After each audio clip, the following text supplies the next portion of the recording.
you searching for a deeper understanding of your faith? Inspiring Philosophy is your go-to resource for exploring the rich tapestry of Christian thought.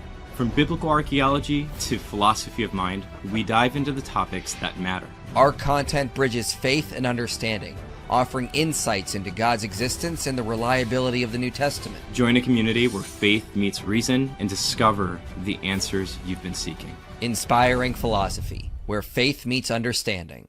I'm sorry, Master, but I must go all out. Just this once. I don't like you, Muhammad. Dawa boys, you've left me no choice.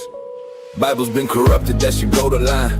But you claim the same book, prophesize your sign, twisting every scripture, faking all the quotes, hiding all the facts, trying to keep your boat afloat. Without lies, Islam dies. Perfect preservation, yeah, that myth got wrecked.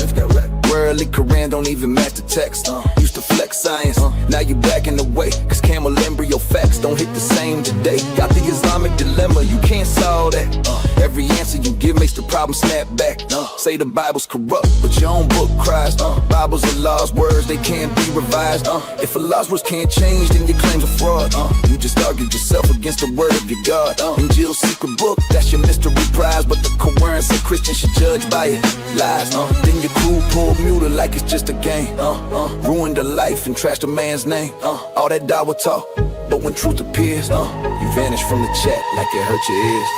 Without lies, Islam dies. Can't hide truth, can't spin those lies. Without lies, Islam dies. Dawah cries when the facts arise. Without lies, Islam dies. Can't hide truth, can't spin those lies. Without lies, Islam dies. Dawah cries when the facts arise. We follow Jesus better, sure in your dream. While cutting out his claims like you're cropping them mean. Crown off his head, toss his cross in the bin. The smile for the camera like you're still his kin. Jesus was a Muslim, cute little twist. Redefine the word so the facts don't exist. If labels could change what the records prove, if Pharaoh was a Yahweh fan, and Judas stayed true. Muhammad in the Song of Solomon, boy, you made your prophet a fruit. Snuggled up with Solomon and came the man of Ozu. Without lies, Islam dies. Can't hide truth, can't spin those lies. Without lies, Islam dies. Dawah cries when the facts arise. You preach perfect text, but the proof ain't there. Half's wash, even your readers don't care. Call the Bible corrupt, but still quote it loud. Trying to find Muhammad just to please your crowd. Song of Solomon, yeah, that's your flesh effect. You just wrote your prophet in the Solomon's bed. Then the man of Al-Zu came riding through all night long, and you say that's true. Jesus was a Muslim, the word plays dead. By that logic, Pharaoh bowed his head. You twist, you spin, but you can't disguise that every dawah claim is built on lies. Without lies, without lies, without lies, without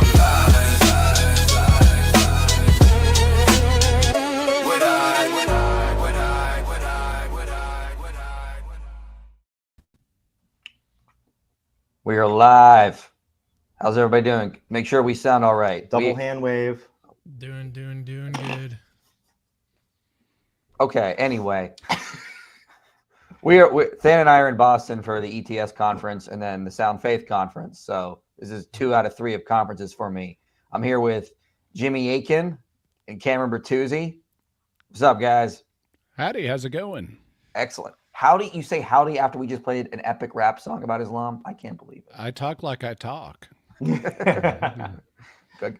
Guys, so I have Than here, I have Jimmy, and I have Cameron for their initial reactions to the bomb that was just dropped this weekend. I kid you not. At DebateCon, the debate of all debates just happened, and it was glorious for the Christian side. On one side, you have Daniel Haqiqatjou On the other side, you have Andrew Wilson, and they're debating which is better for humanity, basically. I am not making this up when I say Andrew broke Daniel's brain so much. Daniel was on stage going, no, we don't want high IQ societies because then we'll all be atheists and we'll have to live in pods and eat bugs and they'll hook us up to all the porn to watch. I prefer 90 IQ societies. He did not say this. He said, I prefer the low IQ societies. When I say, guys, he broke his brain, he did it. So I wanted to get a couple guys here for their initial honest reactions along with everyone watching. This was epic. James of Modern Day Debate at many times had to tell the audience to stop laughing so much because they couldn't hear the speakers. This was insane. Oh boy. My sounds body pretty is ready. bad. What, Cameron? I said that sounds pretty bad. Oh, it is bad. Jimmy, have you ever come across Daniel Haqiqatjou? Yes, I have. Okay, so you know he's the world's leading defender of child marriage. He advocates for wife beating. He says it's okay. In my debate with him on child marriage, that it would be okay for a 7-year-old to be taken as a war captive and turned into a sex slave. Just a good old traditional values kind of fellow from 7th century Arabia. I was just going to make the point about the century. Those values would be appropriate too. So, let me get into super chats here. I'm thankful that my guests were able to come on here. So I've linked their channels below. Please subscribe, guys. We're going to get into this. This debate is currently for members only on Modern Day Debate. But I asked James, you got to let me review some clips. So he said, okay, you can review, but don't review too much because, he wants to unleash it. So I made some time markers. We're going to look at this. This is wild, man. Yeah. Can you guys hear us okay? Yeah, I can hear you guys. I can hear y'all, and I can turn up my volume if I can't. I just got a text from our AV guy, Matt, telling us. All right. Y'all's Just want to make sure that volume people can hear. a little You guys in live chat, you guys hear us all right? Good. Freaking Matt. Yeah. I'll beat him up later. Yeah, Matt. Matt's trying to interrupt our.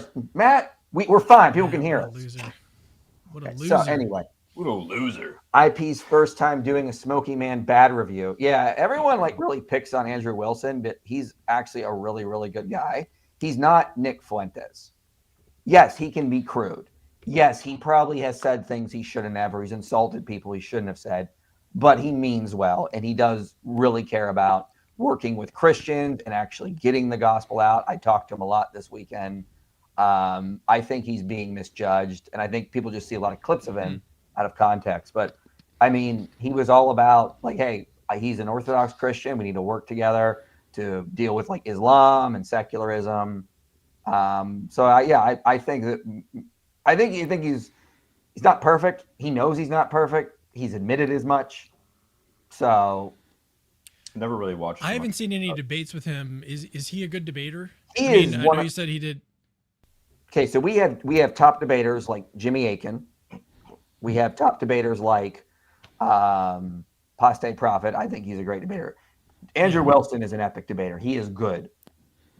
And I mean very good. He's very good. He's a very good Quick on his polemicist, very good with rhetorical strategies. I mean, he's good. Do you think you'll respond to Richard Carrier on the gospel life? Okay, we might do that because people keep asking. It's really bad. And I just debated Richard Carrier at this event, and Cameron, just so you know, and Jimmy, just so you know, he told me, listen, nothing created the universe. And when I pressed him on that, he said, okay, maybe it's not nothing. Maybe it's a bubble. This bubble has special powers. It only has one property, but it also has two. But then it also has the same principles of nothing to create. We'll review that later. Yeah. Okay. Yeah. All right. Thank you for becoming a member. Oh, crap. I didn't know Jimmy and Cameron were coming too. Fellow Catholic here. Much love for both of you guys. Appreciate it. Nice. How do you feel your debates went? Well, my first opponent on which is better for humanity, Islam or Christianity, he conceded the debate. He said, this guy was Junior. His name is Junior. And he conceded, yes, in Islam, there's less education and more violence. Okay, then I won. And I kind of already described the Carrier debate a little bit. It was I think we were talking past each other a lot, to be honest, but I don't think he really met my main argument, which is you need a better explanation for all this data. I don't think he really got that. Yeah, I haven't seen either of these debates, but I know. I mean, the first thing that occurs to me in terms of how to adjudicate which is better for humanity, Christianity or Islam, I know my first thought about a strategy to pursue would be, well, Christianity teaches an ethic of universal love. Love is good. Islam does not teach an ethic of universal love. So Christianity is going to have an advantage for promoting human flourishing via its ethic of universal love in a way that Islam is not going to promote universal human flourishing due to its lack of an ethic of universal love. Yeah. The debates currently are not actually out yet because they're just for members only, and some were just recorded, like my debate with Junior. Those will all be out, and we will go through them. But we got to get into this Andrew Wilson debate, so we're going to jump into some of that. So, okay, so let me set the stage because I don't want to. James asked me not to place too much, so this is what happens, and I want to get Cameron and Jimmy's reaction to this. So Daniel goes first. He gets up there and he's like, my opponent is here to do 2 debates. He's arguing against Islam here, but tomorrow night he's got to debate Richard Carrier on which is better for humanity, Christianity or secular humanism. Tonight he's going to act like that secular humanist and just argue for secular humanist values, and then tomorrow night he'll argue for traditional values. And so then he went and made a big case for Islam. Islam has lower divorce rates. They have more belief in God. They have more traditional values. Therefore, we're better. Andrew gets up there. He's got one argument. Okay? One argument. It's simply this. Islam allows for cousin marriage, which lowers IQ. We know that. That's a scientific fact. You have generations of inbreeding. The IQ levels start to go down and it compounds.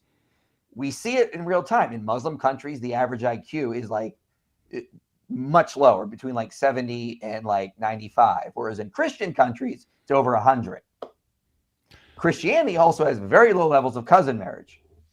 Like it's less than 1% in our nations. Therefore, wherever Christianity goes, it makes the collective IQ go up by decreasing cousin marriage. Everywhere Islam goes, it increases cousin marriage and makes the IQ go down. And he showed the statistics in Saudi Arabia, in places like Pakistan and Afghanistan, cousin marriage, like everyone is marrying their first or second cousins, like the highest rates. Like some of these countries are over 60%. In other words, if you're not marrying your cousin, you're in the minority in some of these places, and their IQs are dropping because of it. That was his whole argument. I look forward to seeing it. Personally, my initial thought of just being a debater and trying to test every claim that comes before me is, hey, wait a minute. The Habsburgs in Christian Europe had interbreeding too, and they not only got lower IQs, they got hemophilia too. Mm-hmm. Yeah, and he sort of addressed that. He's like, there has been some of that, but overall, even where Christianity has allowed cousin marriage, we still had less than 1% rates overall. And so we've learned how bad it is. But I was talking to some people after the debate, and they were like, why didn't Daniel just denounce cousin marriage? And I said, there's a very good reason why he didn't do it. Oh, he has to accept it, doesn't he? He has to, because his prophet, one of his wives, when he was taking a break between molesting his child bride, another one of his wives was his first cousin. So because the prophet, one of his wives was his first cousin, Daniel has to say it's okay, it's moral, and it can't be bad because Allah allowed it. And as we know, Surah 465 says you have to submit to all of Muhammad's decisions. So Daniel was in a catch-22. He couldn't denounce cousin marriage, but he couldn't also argue that high IQ is good because the science shows cousin marriage is a variable that does lower IQ. Oh my gosh. I'm so ready for this, dude. Let's get into it, man. Okay. So you guys can see that? Yep. Yeah. All right, I'm going to play. This is kind of like wrapping up Andrew's main points. 1 second. Hold up. So it's clear here that my argument summarized. though this isn't its entirety, is that Islam creates huge societies with large swaths of people with IQs so collectively low, they would be considered developmentally challenged, borderline retarded here in the West. Not kidding. Okay. Dude. Real quick, just so you know, Andrew doesn't hold any punches back. You're going to hear the F word drop a lot. So just get ready for it. I'm not going to bleep it out. It is what it is. To this side effect, force doctrine becomes the order of the day. Because the technological difference in capabilities of each people group is so vastly different, think Apollo mission compared to Starship Enterprise, Islam must literally bank on the benevolence of Christians to not wipe them off the face of planet Earth. They are basically the feminists of the East, totally reliant on the goodwill and benevolence of global Christianity, not to just not exterminate them. Okay? And take their resources, always appealing to the mightier force for their existence and the benevolence of that very people group who Daniel today is arguing doesn't make better societies, which is a laughable proposition. Even absent the degeneracy of a people group must be able to competently defend itself or bank on the benevolence of the people group, which can. And almost everybody is going to prefer the society that can. Imagine the irony here of arguing against the very Christians you find inadequate morally, yet bank on their moral benevolence to not wipe your low IQ fucking asses off the face of planet Earth. All right, you catch that, guys? The argument is, listen, you guys are low IQ, but you just argued, Daniel, that we as Muslims are more moral than you, but you have to bank on us because of our high IQ societies, not to just wipe you out or to help you against what he says is his real enemy, as he said in the debate, the Zionists. And that comes up again because later Daniel's complaining about Zionists, and Andrew goes, what are you saying? You saying you need us high IQ Christians to come save you from another high IQ people group? Why would you be up here telling us how immoral we are if you need our help? You could see Daniel's brain just like the wheel is turning, but the hamster is dead. I'm so curious to see how he responds. Oh, God. Here we go. So this is Daniel's initial. Now, Daniel did not see this coming. It's very clear. He did not expect this at all. This is his unfiltered, raw reactions to these arguments.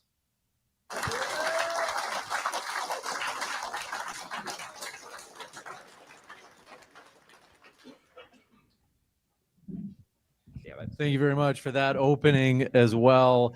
We are going to jump into the 5-minute rebuttals. Just a quick reminder, folks, please be sure your phones are on silent, and also please do refrain from recording or streaming any footage other than if it's TikTok length, that's fine. But we're going to kick it into 5-minute rebuttals. First with Daniel, the floor is all yours. So this falls exactly into what I predicted. You argued like a libtard. This falls into exactly what I predicted. You argued like a libtard. How? You're saying that success is on the basis. You guys believe that being against cousin marriage is a libtard value? I mean, you just said that he didn't expect this, and then he starts by saying you did exactly what I predicted. Yeah. Because if you go through his opening statement, which you can see when the debate comes out, he just said he's going to use liberal values. So Daniel didn't expect this, but had to run his Dawa script. And so what he's going, oh, you did what I expected, obviously, because I always had to see this coming, you see? Activated my trap card. Yes. And remember that libtard value. Don't have sex with your cousin. I guess I'm a libtard if that's a libtard value. I don't know. Right. This of IQ. Well, how are you going to argue tomorrow when you debate with an atheist that Christian IQ is higher than secular atheist IQ? In fact, the atheist IQ is much higher than Christian IQ. No. So your entire standard for judging Islam applies. What's that? Why couldn't he just have a different argument for the atheist? Well, that's a great point. That's a great point. You could say, okay, yeah, maybe. Yeah, you can use one argument for the Muslim, one argument for the atheist. You don't have to use the same argument against both of them. I mean, this one is unique to Islam, seemingly. So I don't see why you can't use different approaches. Also, the current premise that he's laying out, he's not providing support for. At least he hasn't thus far. I am unaware of IQ studies that have been done comparing the IQs of Christians in general to atheists in general. I'm aware of some studies that have cooked research to try to make it sound like atheists are smarter, but those tend not to focus on IQ tests. And given that atheists and Christians in the West, at least, coexist within the same society, they're coming from the same genetic population, and therefore you would expect their IQs to be comparable to each other. And I'm unaware of any scientific documentation that would suggest that there's a differential in the West on IQ based on religious belief. Here's one way that he could go, which I think I've got a good response to. So one way he could go is that atheist philosophers are like the smartest among us, right? Professional philosophers, and they make up, what is it? I think about 70%. 70% of all philosophers are atheists, and so maybe that's like some indication that atheist IQ is higher than religious IQ.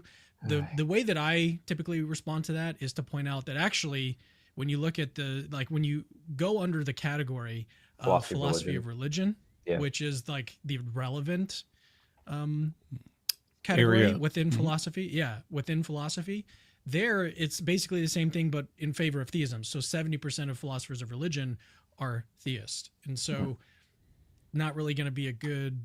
Yeah, I also usually point out on top of that, Cameron, that just because you're a philosopher doesn't actually know it doesn't even mean that you're acquainted with the philosophy of religion literature.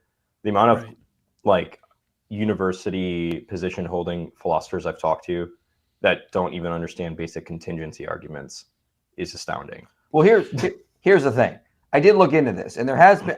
You might be right about Jimmy. You might be right about the research being cooked. I did find some research that atheists have, on average, slightly higher as IQs. However, it's so small, like it's only like a couple points. It's negligible. I did a video on this called like "Are Atheists Smarter?" A couple months ago.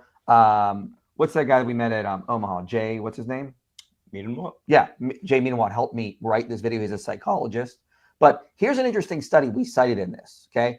Analytic atheism, a cross-culturally weak and fickle phenomenon.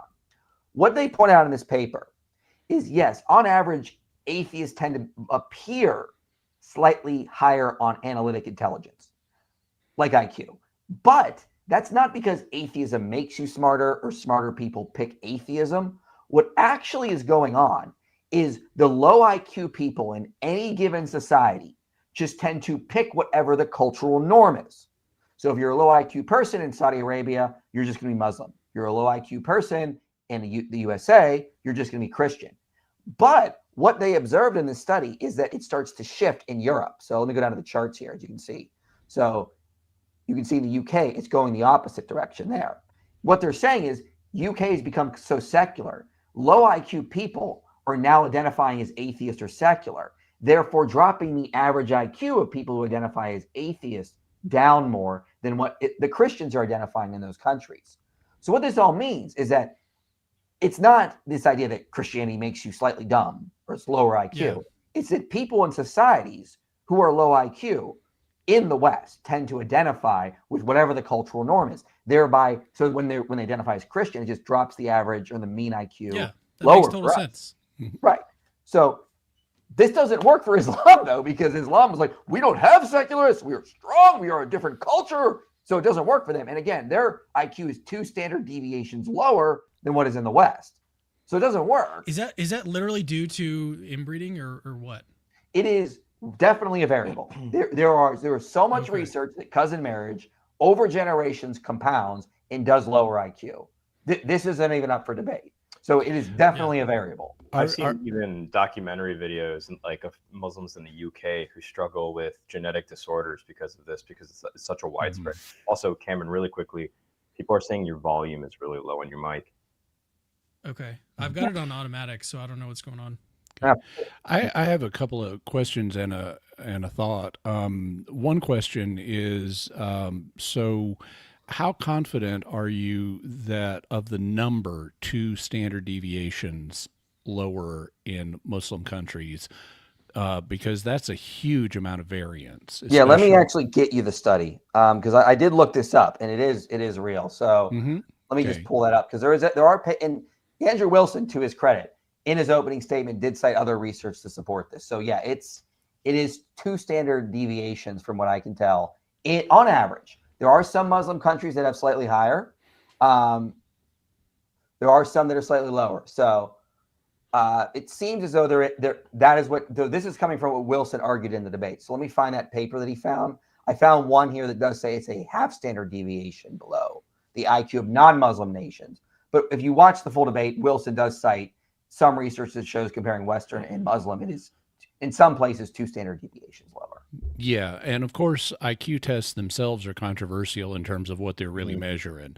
In fact, one of the inventors of the modern IQ test defined what IQ tests measure as the thing IQ tests measure, which is a circular definition. And so the fact he would even say that illustrates there's some debate about what exactly is being measured.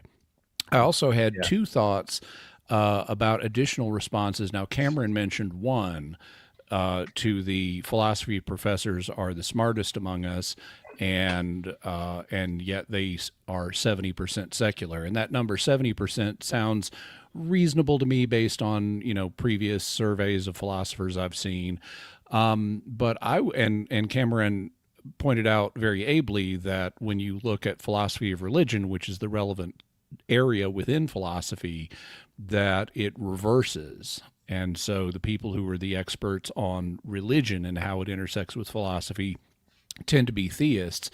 But I would propose a few additional responses. One of them is, I don't know that philosophy, and you kind of touched on this there in Boston. I'm blanking on everybody's names, but that there are philosophy professors, among other professors, who don't have the sense to come in out of the rain. So they are not necessarily the smartest people. Just because you're an expert in one area doesn't mean you have good general intelligence.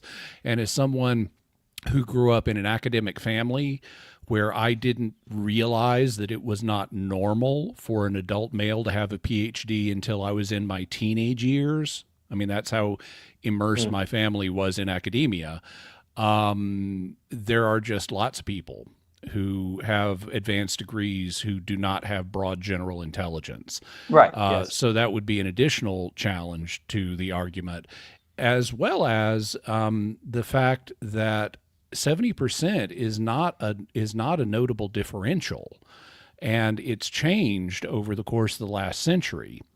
If you go back 100 years or 150 years or 200 years, you're going to have the ratio of atheists to theists in philosophy vary dramatically.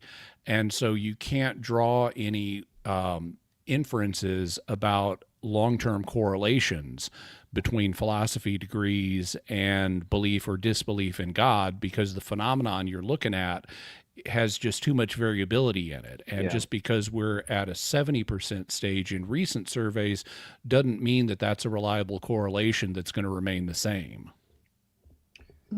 Yeah. Is my mic fixed? I increased the volume. That's much better.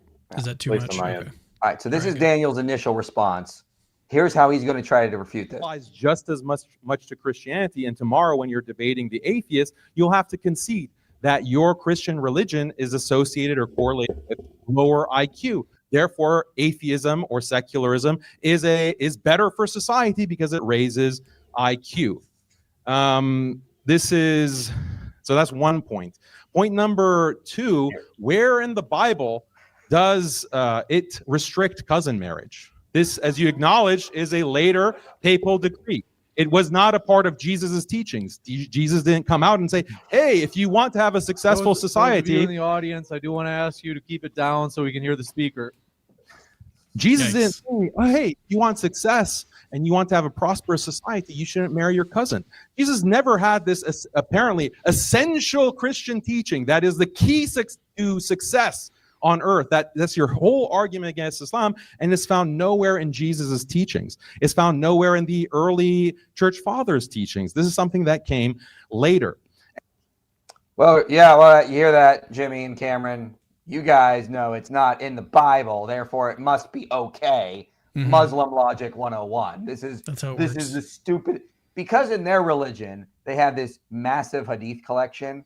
They need to have the prophet have a saying on everything. They assume always, very stupidly, that has to be the same for Christianity. We have, if Jesus didn't say it, it must be, well, you can't talk about it, which just shows how backwards their understanding of how ethics works. Like, is this Daniel's rebuttal? Yes. Okay. Yes. Yeah. The whole debate, they never returned Daniel's opening statement because it was irrelevant. This broke his brain. He could never go back. It was over for this. Yeah, he's also seems to be equating Christianity with certain schools of Protestantism that have an intense sola scriptura ethic that would be closed to simple human experience, teaching that various practices are unadvisable. And one of the hallmarks of Christianity, and this is true not just of Christianity, but also Islam in some periods, is a recognition of the harmony between faith and reason. And that's more clearly rooted in Christian experience than it is Muslim experience. But if it turns out that that marrying your cousin has bad effects, Christianity can learn from that because it's not closed in to it must be in Scripture model. Even Christians who honor sola scriptura as the principle for forming theological belief do not rule out learning from scientific matters and secular matters for subjects that are not strictly theological. No, Jimmy, that's a libtard value. What are you doing? Right. That is a secular liberal value. Traditional values, according to Daniel, are you just shut up and you do what you're told by your prophet, and you don't ever think for yourself. Okay, come on, get your act together. Jimmy, I think you might be giving him too much credit here. Actually, I don't think that he's looking at any particular denomination and thinking this is the way they operate within their own framework. I think what he's actually doing is projecting the Islamic framework that he has onto the Christian one. Exactly. And I wouldn't deny that at all. But I try in anybody whose arguments I analyze to read them in the most favorable way possible. Fair enough. And I also, unlike either of these debaters, I tend not to use abusive language, especially if I'm interacting with a person from another perspective. So I'm just trying to look past that and saying, what's he saying here? How can I interpret it most favorably? And then are there issues with it? Yeah, I think he's got a unique problem, though, because in the Hadith, right, it does specify that he married his cousin. So that's the problem, right? And on top of that, Surah 465, you have to submit to all of Muhammad's decisions. Don't question. You just submit to his decision. No challenging there. Right. It'd be a different thing if Jesus had married his cousin or something along those lines. That would be somewhat analogous, but that's not what happened. And there's other reasons to make anyways. You also have this in the Quran. O believers, do not ask about any matter which, if made clear to you, may disturb you. But if you inquire about what is being revealed in the Quran, it will be made clear to you. Allah has forgiven what you've done in the past. In other words, shut up. You're disturbed by something. It's already been made clear to you. Just accept it. Muhammad, yes, he consummated a marriage with a 9-year-old. Yes, he married his first cousin. But if that disturbs you, stop questioning it, guys. It's just you can't challenge Muhammad. This is not a religion for that. Come on, guys, get your act together. Okay, yeah, these are really strong arguments. I don't know. I'm curious. Are we going to see what Wilson says back to this? Because I feel like one of the easiest responses to this too is just going to be that you could argue that the spirit of the biblical text even Well, hold on. Before we get to Fair that, enough. we got to get to Daniel's next point because he solved it. He solved it, ladies and gentlemen. The IQ difference. You ready? And also, when it was decreed that cousin marriage is considered to be incest, it wasn't on the basis of IQ. This is something that you have adopted from who? From atheists, from secularists, from those who are doing secular science to discover these medical problems or IQ levels. So your entire standard for judging Islam is not a Christian standard. It's not a biblical standard. It's not an Orthodox church standard. This is coming only from atheists, from atheistic science. That's flatly inaccurate. IQ is That's flatly inaccurate. The prohibition on cousin marriage is something that predates the emergence of atheist science in Christian Europe. Yeah, exactly. He didn't know what he was talking about. such end all be all. Christian societies, if you bring up a country list of countries by IQ, many Christian countries are on the bottom there. I don't know if you consider them to be true Christians because they're not white, but they're also at 8. So I'm going to jump ahead a little bit here to get Wilson's reaction because it's pretty good. Did he say something about white people there? Yeah, he tried to say, well, IQ can be changed by race. You know, IQ is correlated with more white races and not with minorities. So that's a problem. Like, I nothing to do with the argument. I heard him to say that his argument is there are also many Christian countries that have lower IQs, but he then accused Andrew of perhaps not recognizing that because he doesn't consider non-white Christians to count. So, like, if you found countries outside of Europe and North America, like let's say South America or Africa or wherever, where there are a lot of non-white Christians, you're just not thinking of those, but they have lower IQs too, is his argument. Let's see. I think I got to Wilson's response. Countries. The thing about the difference between me and you is my values are based on marriage, family, traditional. Yeah, marriage to your first cousin. Values of that nature, not atheistic values of IQ and intelligence. We're going to. Got him. Jimmy, I got a question. Cameron, is valuing intelligence, you think that's an atheist value?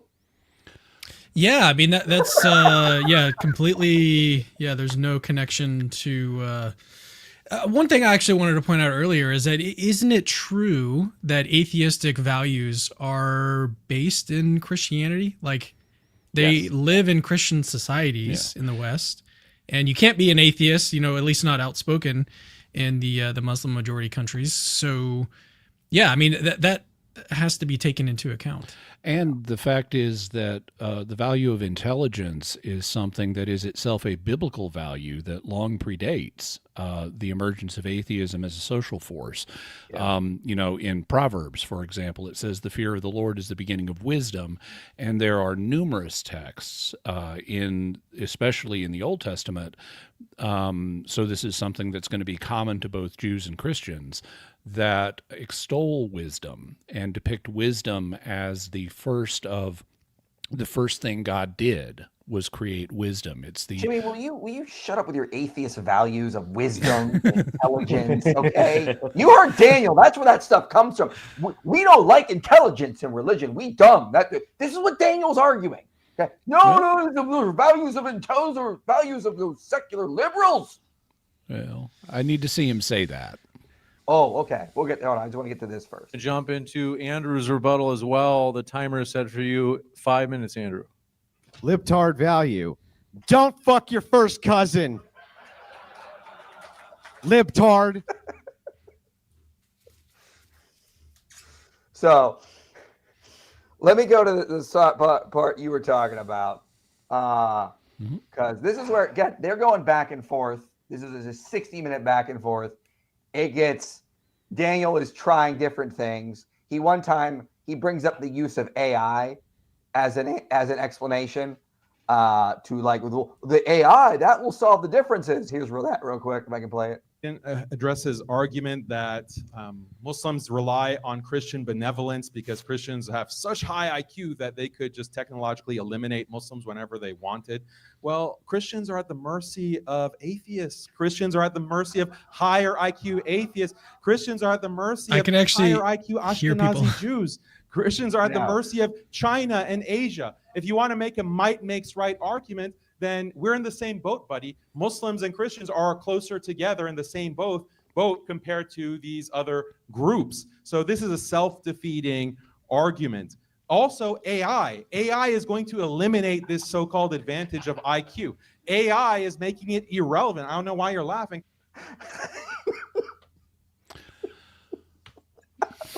There are so many problems in what he just said. How does he argue? Does he tell us? Sorry. He just says AI will do it. But as we know, yet another study finds AI is making us dumb. Yeah, I was just going to say. So does he tell us how AI will help stop inbred caused? No, they can keep inbreeding, obviously. Just now, when they have to fight the West, they can just go, hey, ChatGPT, how do I invade and take over Europe? And then, hey, was it Muslims that created AI? Does it matter? They have phones, they can use it. Okay, what's going to stop them from using it, Cameron? Okay, it's not like. So another problem is that like if your IQ is at 90, like you're stuck there, right? You can't like use AI and then suddenly you start to make better decisions, right? You're like, no, you put that's the maximum in your brain. Yeah. Which is weird because later in the debate, Daniel was like, we need to stop transhumanism. So you want to use AI to stop, you want to use transhumanism to stop transhumanism. Like, what are you this? I wish he was smart enough to see how bad his arguments are, but I mean the inbreeding, I don't know, man. I actually do wonder a lot with Daniel. Is it a psyop? Like, is this guy I've honestly wondered that like a lot. And then I think it can't be a psyop because he's just too genuine. But then I'm like, how is this possible? Oh man, it's bad. Let me do some super chats here, and then we'll jump into the part where he bites the bullet. He says, "No, I prefer low IQ societies." Got the membership with Modern Day Debate just to see the debate. Daniel got owned. Very true. What Craig said about Andrew at the end of this debate was Rachel was beautiful. Yeah, it was. That was a very touching moment. Yes. I'm not going to spoil it. You guys can see when the debate comes out. Hi, I'm new to Christianity. Can you answer why? Answer one. Why did Jesus pray on the cross or before? And two, do you have anything you suggest I read? Three, why is the Trinity? Okay, so I guess the first one is why did Jesus pray on the cross? And easy answer to that is because he was both God and man, and humans are built to relate, and that's why all of us pray to God in the first place. So having a human nature, it was natural for Jesus to use the human modes of thought and speech in the relationship between the side of him that was man to his Father. It was not principally about giving his Father information that his Father did not previously have. Exactly. As Jesus points out in the Sermon on the Mount, God knows everything you need before you even ask. So prayer is not principally about giving God information. It's principally about relating to God. And having a human nature, he would, even without his human nature, he would relate to the person of the Father as a divine person. But given that Jesus also had a human nature, it's natural for him to relate to the Father using the modes that are appropriate to a human nature, and that includes prayer. So do you have anything you would suggest a reading on that? And what is the Trinity really quick is there's one God, three co-eternal persons who are all equally God, fully God. They are not parts of God. They are not partially God. That is the Trinity. So one God, one essence, one nature, three persons of one God, all are equally and fully God. I wonder if they're asking like why, what is the sort of explanation of why God is a Trinity? Maybe that's what they're. He is. Yeah, maybe like a getting at. philosophical question, or is it- Yeah, I mean, there are a priori arguments for the Trinity, like Richard Swinburne's argument from Love. Josh Rasmussen has a sort of extension of that where he argues that it's like communal love that you need in order to have. No, communal love requires at least 3 individuals to sort of love each other. And it's kind of like Swinburne's argument too, but there are reasons that philosophers have given to suggest that God would be a Trinity if we suppose that God is a perfect being and only a truly perfect being would be perfectly loving as well. And how do you actually flesh that out? How can a being be perfectly loving if there's no one else to love for all of eternity? So yeah, there are reasons that philosophers have offered. I find that one pretty plausible too. In terms of a recommendation of reading material, I want to be of as much assistance to name as possible. And it may sound a little self-serving, but I wrote a book called A Daily Defense. It's a day-by-day book. It covers 366 objections to either the Christian faith or the Catholic understanding of the Christian faith or just faith in general. And then I offer a defense against these objections. So since Name is new to Christianity, this one book would likely cover, and it does talk about the Trinity and Jesus praying and stuff like that, but it would likely cover not only these 2, but other objections that Name may be wondering about. So I would recommend my book, A Daily Defense. I would also recommend the Catholic Catechism. How do I engage with Muslims on morality? I may be too overbearing for them when they can't get past the literal first point and claim I need to be morally perfect to make critiques on morality. Oh, easy. Just start pointing out how immoral their prophet was. I mean, just child marriage, you can talk about cousin marriage, polygamy, and the problems of that. Just if that's the case, they would have to dismiss their own prophet. And again, the best thing to do as Muslims, as God Logic points out, is just to ask questions. Just be like, why is this? Get them to admit things that their religion teaches, and then get them to admit other things their religion teaches to show the contradictions. So best, Socratic method, get them to admit the things you want them to admit by just asking questions. I did kind of actually want to bring this up a little bit earlier, which is that when you enter into a debate on what is better for society, there's a deeper question that I think results in the two parties talking past each other, which is what are our underlying values? If we can't agree on those axiological values, then we're going to think that different things are better for society. Yeah. So you have to sort of agree at the outset, like what is morality in the first place? What is ultimately valuable? And philosophers even disagree with that. And I don't really see debaters going into these discussions often enough, putting their cards on the table, so to speak. What are the highest values? And then you can start to look at which societies actually map onto those values better. And I suspect Andrew didn't do anything like that. Daniel didn't do anything like that. And so I think that probably results in a lot of just talking past each other. Yeah, this is something that I hadn't mentioned it, but as a debater, I would have questions about, is this debate properly framed? Because what needs to happen in a debate is an exchange of two viewpoints that share a common framework that unites them. And in this, the common framework would be human well-being or human flourishing or something like that. But I don't know that Islam and Christianity are going to have the same values on that. And thus, it seems to me that this debate could be a little premature in that you need to first establish what criteria are we going to use when we're figuring out what's better? I think which Andrew, religion is better for humanity. I think Andrew handled that well, because I think what he did throughout the debate is he showed, listen, we do disagree on values.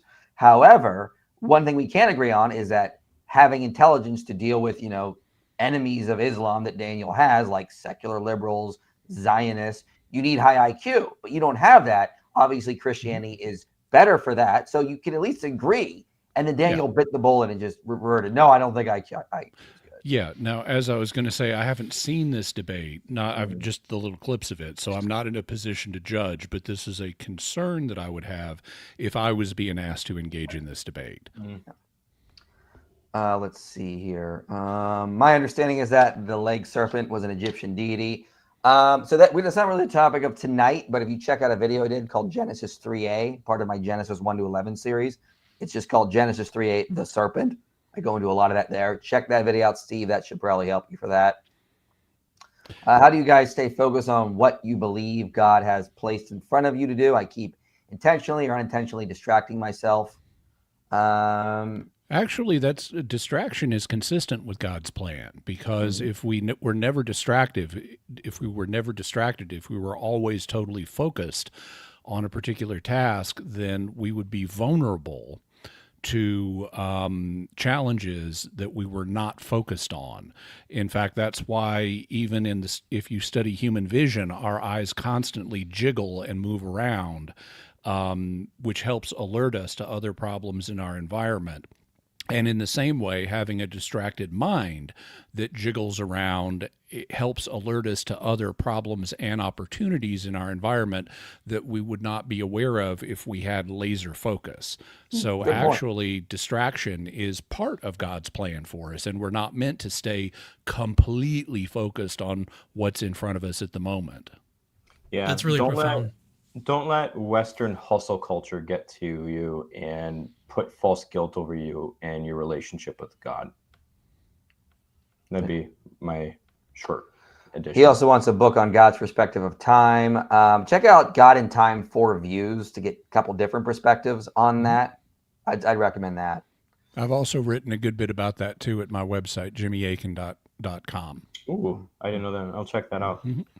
IP, when he's speaking in Boston, accept One Piece cues. No, I won't. I'm going to be at the Sound Faith Conference this Friday and Saturday. I believe Bart Ehrman and Michael Kona are there debating, and I'll be presenting evidence for the Exodus, presenting an archaeological What are they tape. debating? Traditional authorship. Yeah, the four Gospels. Okay. Pretty big. So Lacona takes the traditional view, I suppose. Matthew, Mark, Luke, and John. Yeah, I believe so. Nice. I've also, it's preliminary. It's not firmly set in stone yet, but I'm going to be having a discussion with Bart coming up too for Christmas. He and I are going to be on his Passive Biblical Studies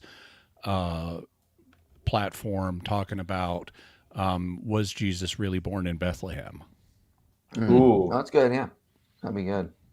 Let me know if you want to work together on any prep for that, Jimmy. Mm-hmm. I'd love to be part of that. Jimmy memorizes books. He's fine. I know. I just want to be part of something cool.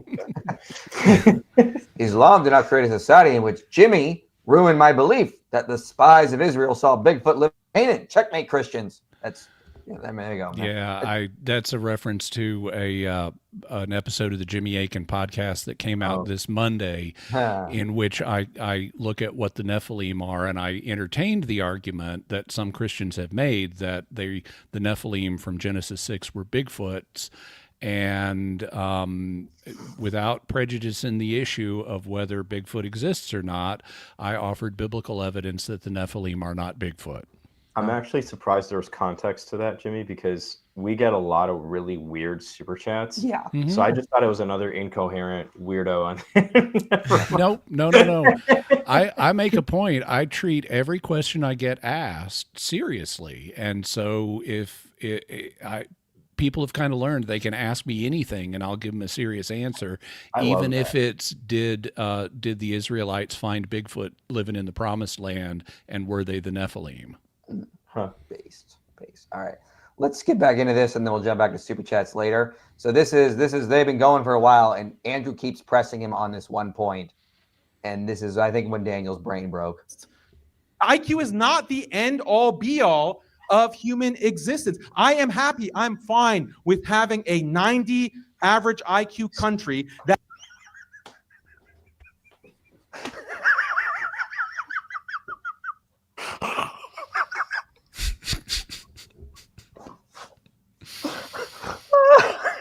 I've been laughing about this for 2 days. I swear. I was in the back of the room, guys. I was in the back of the room with the apostate prophet. I was like this. I was literally like, I can't believe he just admitted that. he's Could we hear the rest of his statement on this? Yeah, that's well below average. He's fine, guys. Let me back up. I'll back up a little bit here. But he's fine with a good old traditional value of them 90 IQs, okay? where in the Quran does it tell you that 90 IQ is the acceptable limit? It's not just IQ. You're taking this atheistic argument, which is baffling to me. Why you as a Christian would have this kind of IQ fetishism? You're not a white nationalist.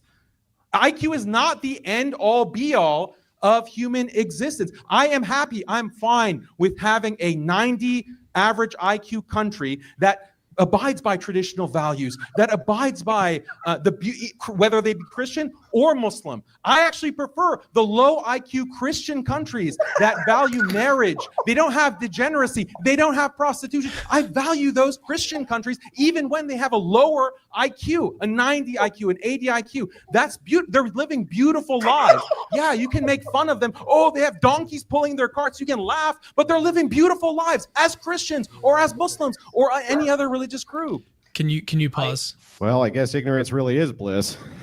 Oh my goodness. Okay. So like he has a point in the sense that like IQ is not the only thing. I actually agree. There are people that are not educated that live incredibly meaningful, beautiful lives. I don't know how that undercuts his argument though. It's because it's not that he just said that. He said, I'm fine with a good old traditional 90 IQ, guys. That's not even middle management. Like, you can't manage a society if all your people are just 90 IQ. Like, this is not even controversial. So one thought I had was, and I was thinking about this because you messaged me earlier. You're like, hey, join this live stream where we're going to talk about this this argument. So one thought I had was, what is the sort, does he have like a lower threshold for like where IQ would start to be a bad thing? Because then the question is like, why would God create humans at all? What makes us valuable beings to create? Because once you get low enough, you could just create apes. You could create any sort of, so I wonder where his threshold of like IQ actually sits. Up average IQ scores, and 100 is the average. 100 is average by definition. The IQ tests are normed to make 100 the average. Is it true that it's just pattern recognition? No, it does require more than that. What they measure with IQ tests is hotly debated. And so, it's been a while since I've reviewed the data on that, but they are normed to 100, and that changes over time. They periodically renorm them. So what 100 IQ means today is different than what 100 IQ meant 50 years ago. So it's a floating standard. Yeah. Having said that, 90 to 110 is sort of the normal range. Below 90 is subnormal. Above above 110 is supernormal in varying degrees. One of the things, so I always try to concede what I can to my opponent. Now, first of all, I recognize the humor value of this, and what are you talking about? And the line, I guess ignorance is bliss. That's a killer comeback. So I want to give due props. At the same time, the take everything seriously and interact with it part of me wants to say, okay, he's got, and this is like you said, he's got a point here. IQ is not the be all and end all. Now that's what he's accusing Andrew of doing, is making IQ. And to be clear, to come to Andrew's back, Andrew says over and over, I'm not saying it's the only value, it's the end all be all. Right. But the debate is about what is better. Clearly, Christianity does make more intelligent societies. Islam makes worse societies because of cousin marriage. Therefore, Christianity is better, period. Right. And I want to loop back to that. But just first to unearth what good I can in Daniel's argument, it's true that IQ is not the highest value, and it would therefore be a mistake to make IQ the highest value. God does not love smart people more than less smart people. God loves you no matter what your intelligence quotient is. Yes. And so, so that's something that Christianity is going to fully recognize. And obviously also having good values, regardless of the level of IQ, is good. I would rather live in a society that has an average IQ of 90 and does not support genocide than in a society that has an average IQ of 110 and supports genocide. Now, there's going to be a question of which society is more likely over time to develop, say, favorability towards genocide. It could be the 90 IQ countries, because if the general populace is not as intelligent, it's going to be easier to sway them with radical ideologies like, we need to go kill those people that we don't like. We need to commit genocide on them. I don't know. You mean like, forming terrorist groups to go attack, other nations, or, it is finding in research that Islam is correlated with more interstate armed conflict. I don't know, stuff like that. Those are legitimate questions that are part of this discussion. At the same time, though, I haven't seen any evidence that Andrew is proposing IQ as the master key. He isn't to human values. What one can do is configure the argument in such a way that you say, okay, if we're going to define human good in terms of human flourishing, which religion, Christianity or Islam, is going to promote human flourishing and thus is better for mankind? Well, okay, if you have breeding practices in Christian society that promote on average higher intelligence than breeding practices in Muslim society, then Christian society is promoting human flourishing to the extent that it allows for a greater overall average intelligence. That's not every factor, but it is one. Having a higher IQ is one factor of human flourishing that Christianity, on Andrew's argument, does promote better than Islam. Mm-hmm. And to be fair to Daniel here at this point, I mean, he's demonstrated he wants to be on the low IQ side. So he's done a successful job at presenting low IQ arguments. Therefore, he's reached his goal, and he's on the low IQ side. So he should be proud of himself that he has demonstrated he is on the low IQ side. I think we should all be proud of him for that. So I was going to actually comment before we go back to the clips. I was going to comment on something that Jimmy mentioned. It goes back to what I was talking about earlier with like the way that you define your values in the first place. Yeah. Like there's going to be wild disagreement between Andrew and Daniel on what human flourishing actually amounts to. Right? What does that actually look like? How do you flesh that out? So a secularist might define it as just like lowering the total amount of suffering as much as possible, something along those lines. But a Muslim might be like, no, we need to like literally go out and sacrifice ourselves for our God. We need to create a society where we are all marrying our 9-year-old first cousins.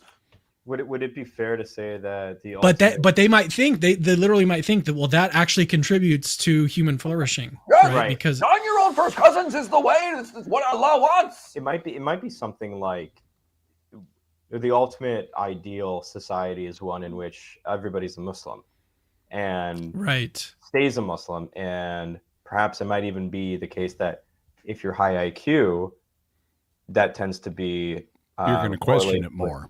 Leaving Islam, and you're not supposed to question Islam or leave Islam. There's a lot of stuff in there too, but I still wonder, what is the threshold? Like, where do we draw the line? What is what?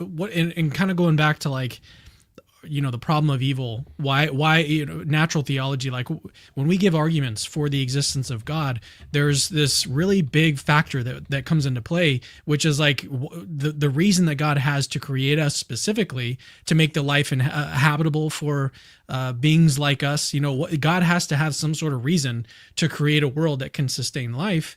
And philosophers have all talked about for centuries that the reason why God does that is because we are conscious moral agents, so we can make rational decisions. We can make moral decisions, and that requires rationality, right? You don't blame a lion for killing something else, for even killing its cubs, because it's not a moral agent.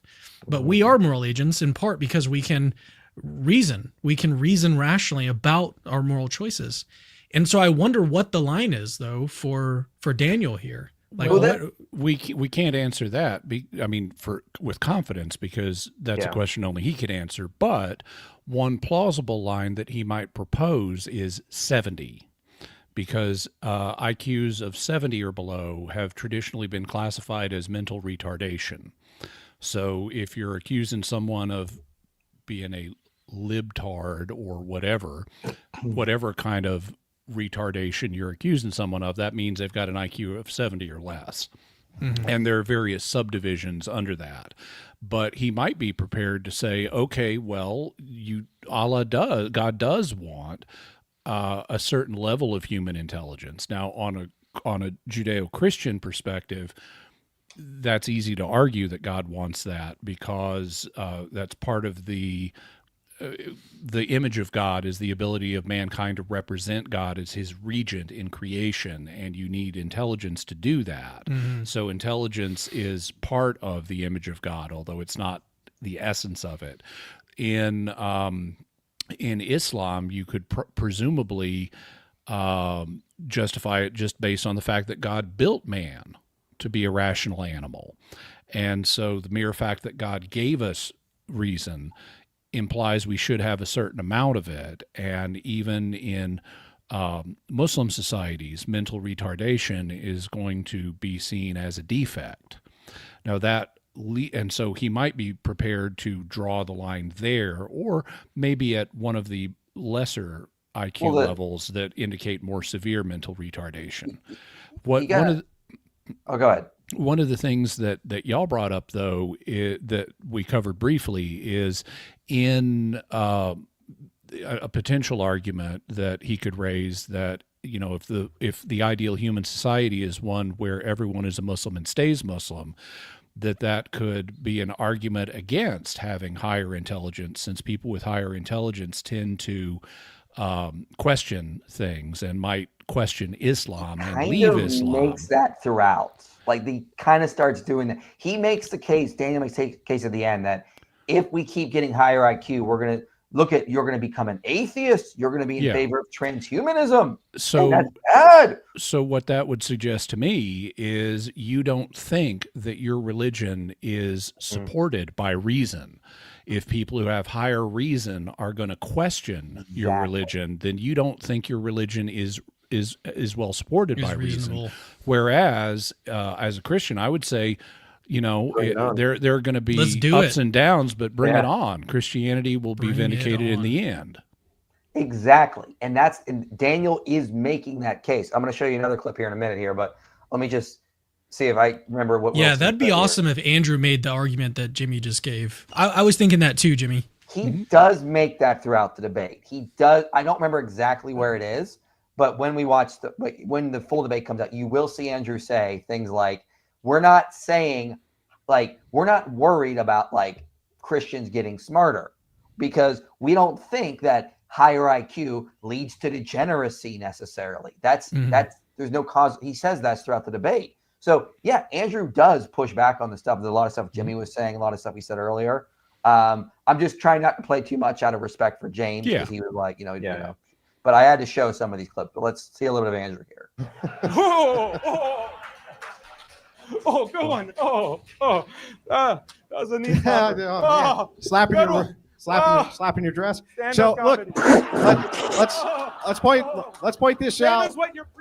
Let's point this out. Let's point this out. Right? We just want to look. We haven't gotten personal with each other. We can go the rest of the debate. We both got a jab in. All right, that's fair. So here's the thing, though. Right? This is still not a refutation of my argument. The historical standard is Christians had lower IQs back in the day. Yeah, and they didn't build modern civilization back in the day. Modern civilization requires professional middle management, 100 to 115 IQ, right? 85 to 100 for skilled labor. What they're talking about is just basic day laborers. These people are very low IQ. And by the way, you can even make the claim that they're really choosing Islam anyway. They can't really think about it that hard. Dude. This This is just a trash talking like session. It was funny though. And again, we're talking about the world's leading defender of child marriage here. I have little sympathy for Daniel. Right? So the question becomes, right, as we're kind of diving into this, I just want to point out one more time, the argument is around a singular Christian principle. The singular Christian principle is that we're not allowed to marry our first cousins. That's in our ecclesiology. And I don't care if you're a Protestant, right? Almost no Protestants do this, right? No Catholics do this. Orthodox, this is forbidden as well. It's not that you couldn't find some sect somewhere, some small society somewhere which practices it. I'm sure that that's the case, but by and large and overwhelmingly it's not. With Islam, the opposite's true. By and large and overwhelmingly they do. So we're basing this on a singular principle, which is Christian, and that's what I want a refutation for. Why is marrying your first cousin for the purpose of building low IQ societies better than not doing that? Good. So again, this is what Andrew does throughout the debate. He hits that point over and over again. What does Daniel say? Can we play it? Yeah. Daniel? Again, it's not a causal relation. Islam doesn't mandate marrying your cousin. It's not like we're saying we want to keep IQ low, so marry your cousin. You keep getting the causal chain wrong about this. Isn't that exactly what Daniel just said he wants? Low Yes. IQ societies. So like, why isn't that?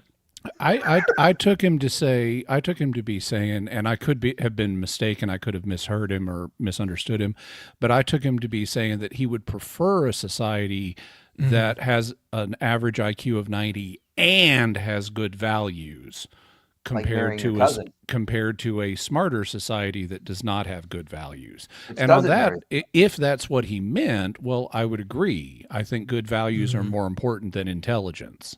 Yeah. Yeah. But the problem is that's not the debate. The debate is which is better. And if you can have good values, not marrying your cousin and higher IQs, Andrew wins. Daniel keeps straw manning Andrew. So you're right, Jimmy, but that's a straw man. Andrew's not making that argument. Yeah. That I want you to address is that when we look at IQ increasing, that is associated with more atheism. It is directly correlated with higher levels of atheism. The higher the IQ goes, the more people become atheists. This is a bad thing. I would assume that Christians would agree more atheism is a bad thing.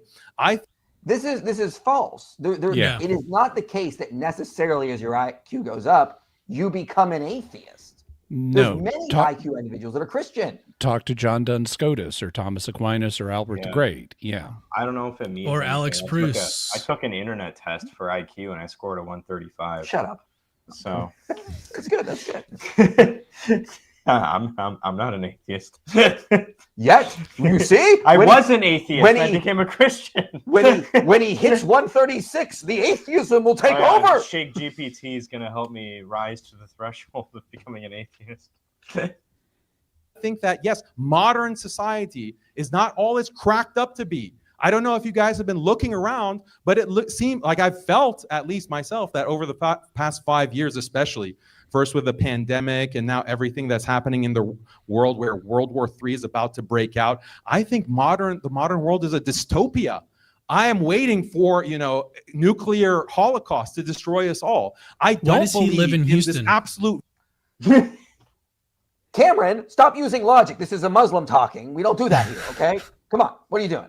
Value of modern society. And therefore, I don't agree with your premise that high IQ is something valuable in and of itself. There are many things to point out being wrong or bad with high IQ. Again, I prefer to turn the clock back 200 years where Christian... He prefers to turn the clock back 200 years. This reminds me of that Jubilee episode with PBD where he offered the socialists to like move to Venezuela and like offered to pay that like to move them and everything, and they're like just wiggling out of it. I want to make the same offer if I had the money to Daniel. Hey, would you like to go to? This needs to be the slogan: Islam. We want to move the clock back 200 years. Did he? Well, that actually would not benefit Islam because number one, if cousin marriage is as portrayed in this debate, you still had a prohibition on cousin marriage in Christian society, and it would have had the same impact on IQ that it has today, assuming all that's correct. And second, Islam were even bigger losers 200 years ago compared to where they're at right now in a geopolitical sense. You did have the Ottoman Empire, which was 200 years ago, so that's 1725. It still had some power, but it had the Muslim world in general did not have the kind of geopolitical influence 200 years ago that it has today. And it still is weaker today than other countries. Yeah. Bernard Lewis has a book called What Went Wrong?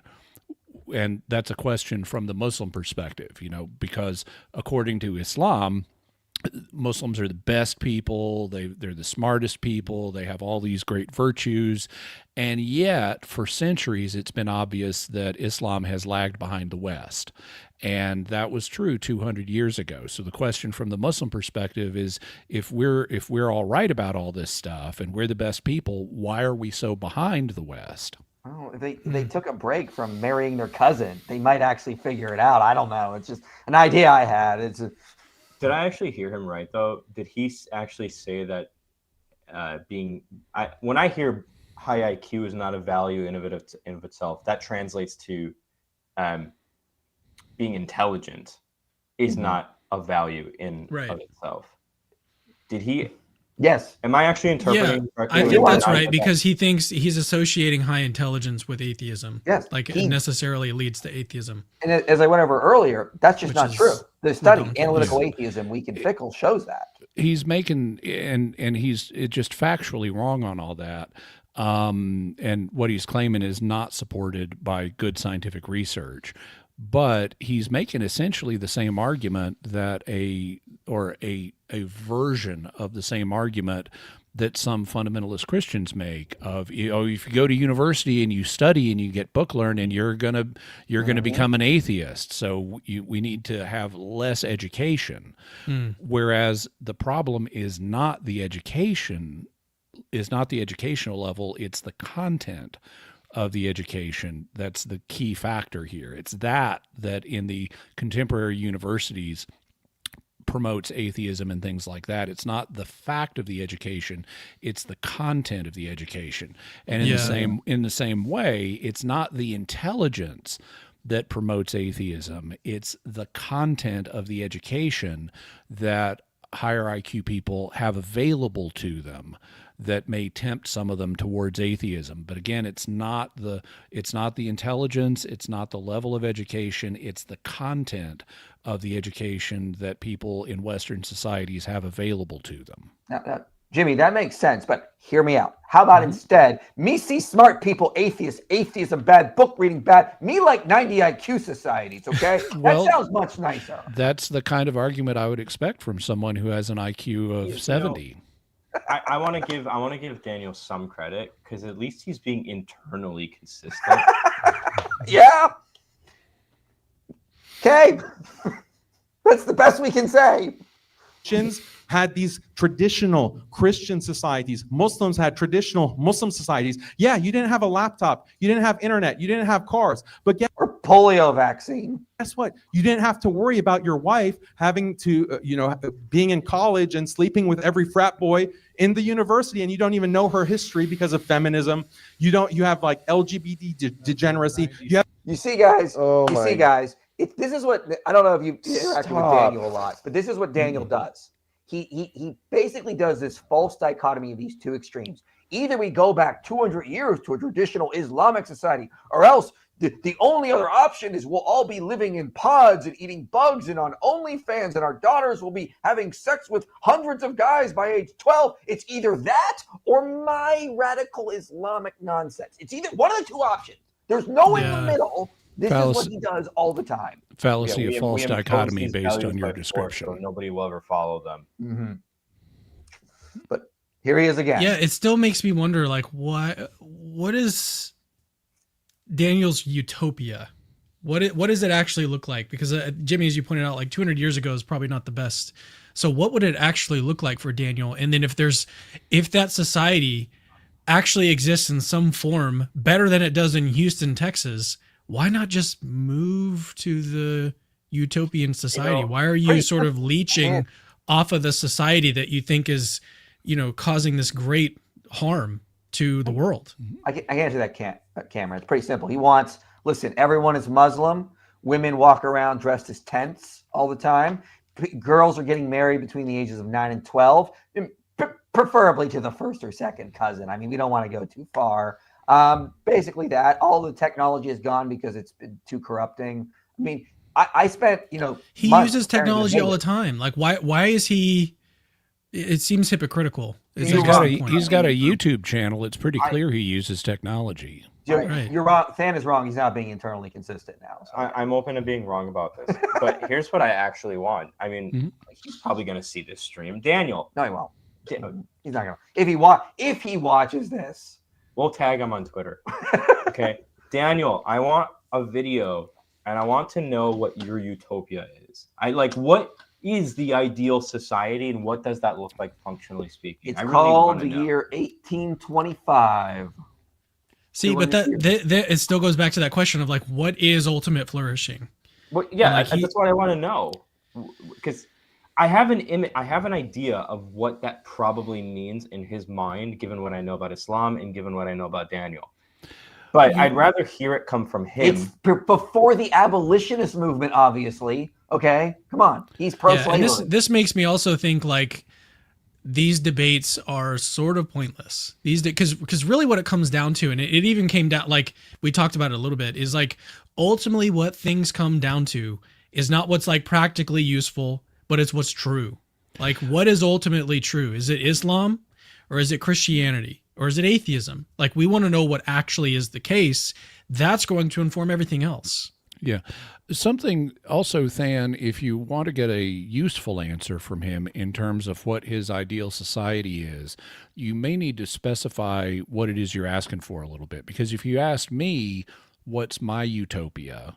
Well, it's a world in which in which everybody's a Christian and there's no war and there's, there's high technology and there's no disease and there's no poverty. And I can reel off a list of things I'd love to see in the world. But shy of the second coming of Christ, that's not going to happen. So you're not asking what's my ideal in terms of an eschatological ideal. You would be interested in what's my ideal way of ordering society in the present world, given its fallen condition. And so you would, it's kind of a, what could you realistically want? How would you order society? And so you probably would want to include a qualifier of what's your preferred ordering of society that's realistic. Yes. That you think is realistic. I mean, I would say I think these debates are useful because especially in the discourse between Islam and Christianity, we get a good idea about what these religions look like.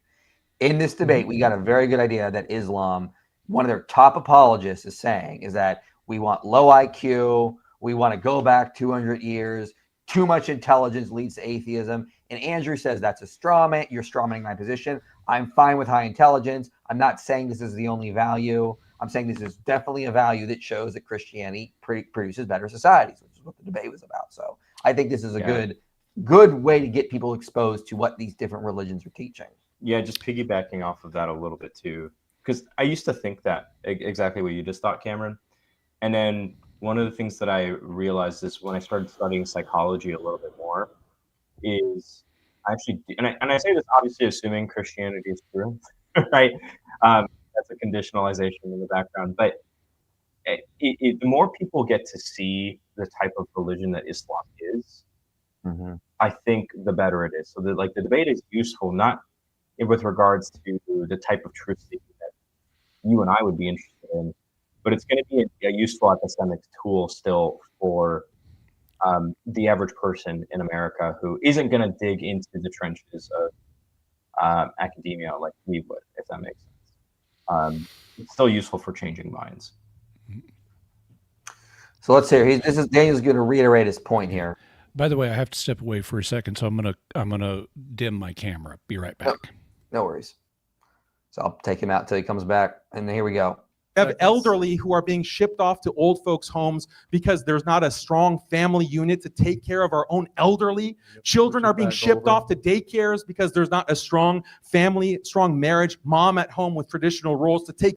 Well, Daniel, I mean, taking care of elderly and children requires IQ. I don't know what to tell you. Take care of the children. I prefer the low IQ. I prefer the low technology society. We have to switch. To take, yeah, I want the dumb people to take care of my old grandma and grandpa and my kids. I'm going to play that again. Children are being shipped off to daycares because there's not a strong family, strong marriage, mom at home with traditional roles to take care of the children. I prefer the low IQ. I prefer the low technology society. Dude, why are you not doing it? Just move.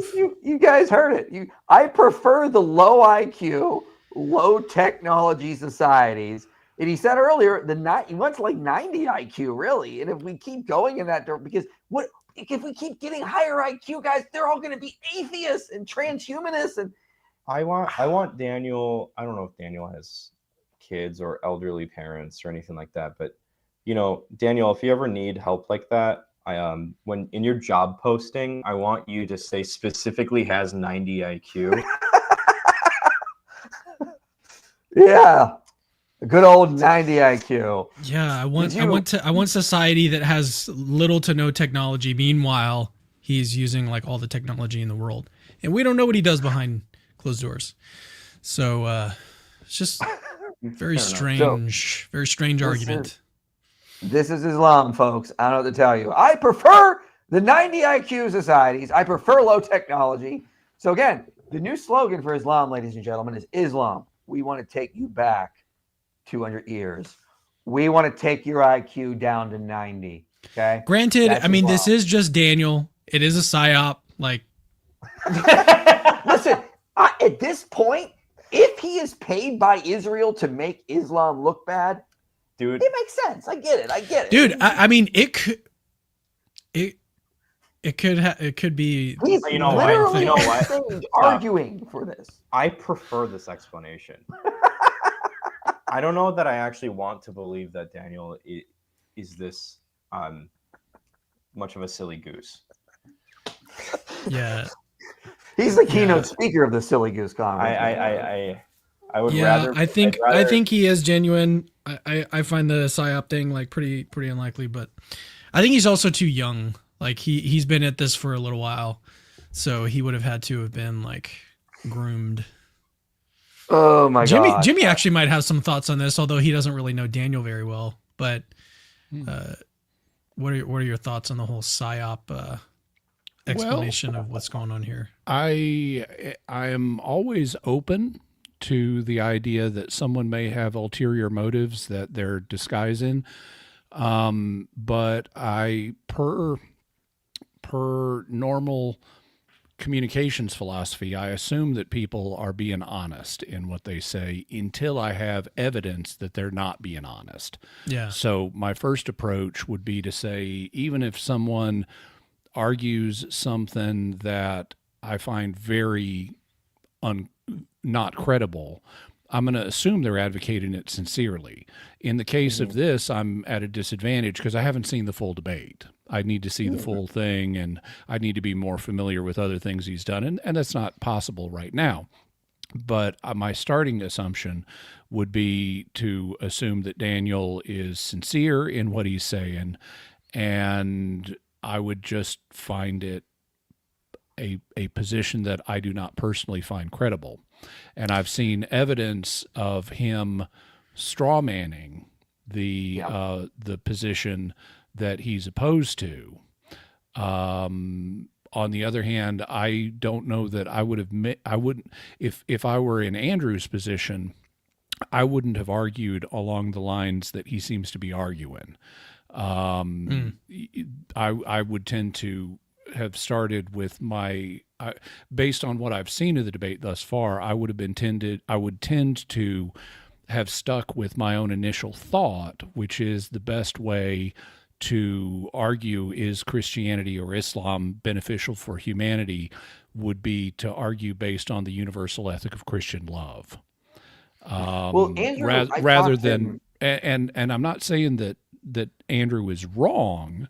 If he can, to make the argument he is, if he can show that there, and I didn't see him make his case, but if he can show that Islam's greater receptivity to cousin marriage actually promotes lower IQ, then that is a notable fact that Islam is not promoting human flourishing in a way that Christianity does.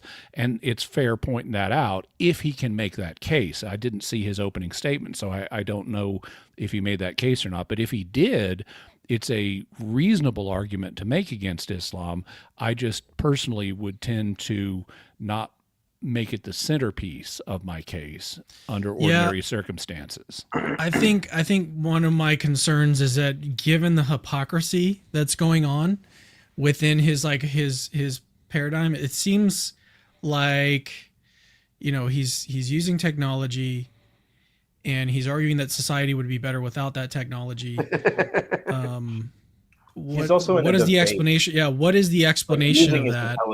And I think, and he's using his intelligence. Like if you were to ask him, I think he would honestly say, like, no, dude, Islam is rational. Islam is like so then why are you arguing that higher intelligence would lead away from Islam? Like I just see too many inconsistencies. You guys are thinking too hard. He obviously said he prefers low IQ.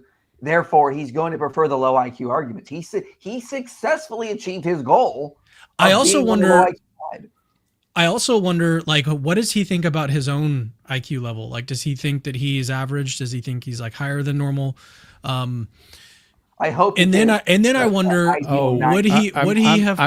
I'm sure he's from Lake Wobegon, where the men are strong, the women are beautiful, and all of the children are above average. I also wonder, like, if Andrew.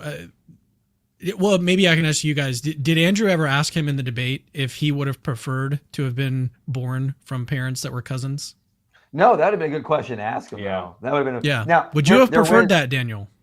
Here is something I will show you. Let me jump ahead to this because that is kind of related. What is the time marker? Because someone does ask this in the Q&A.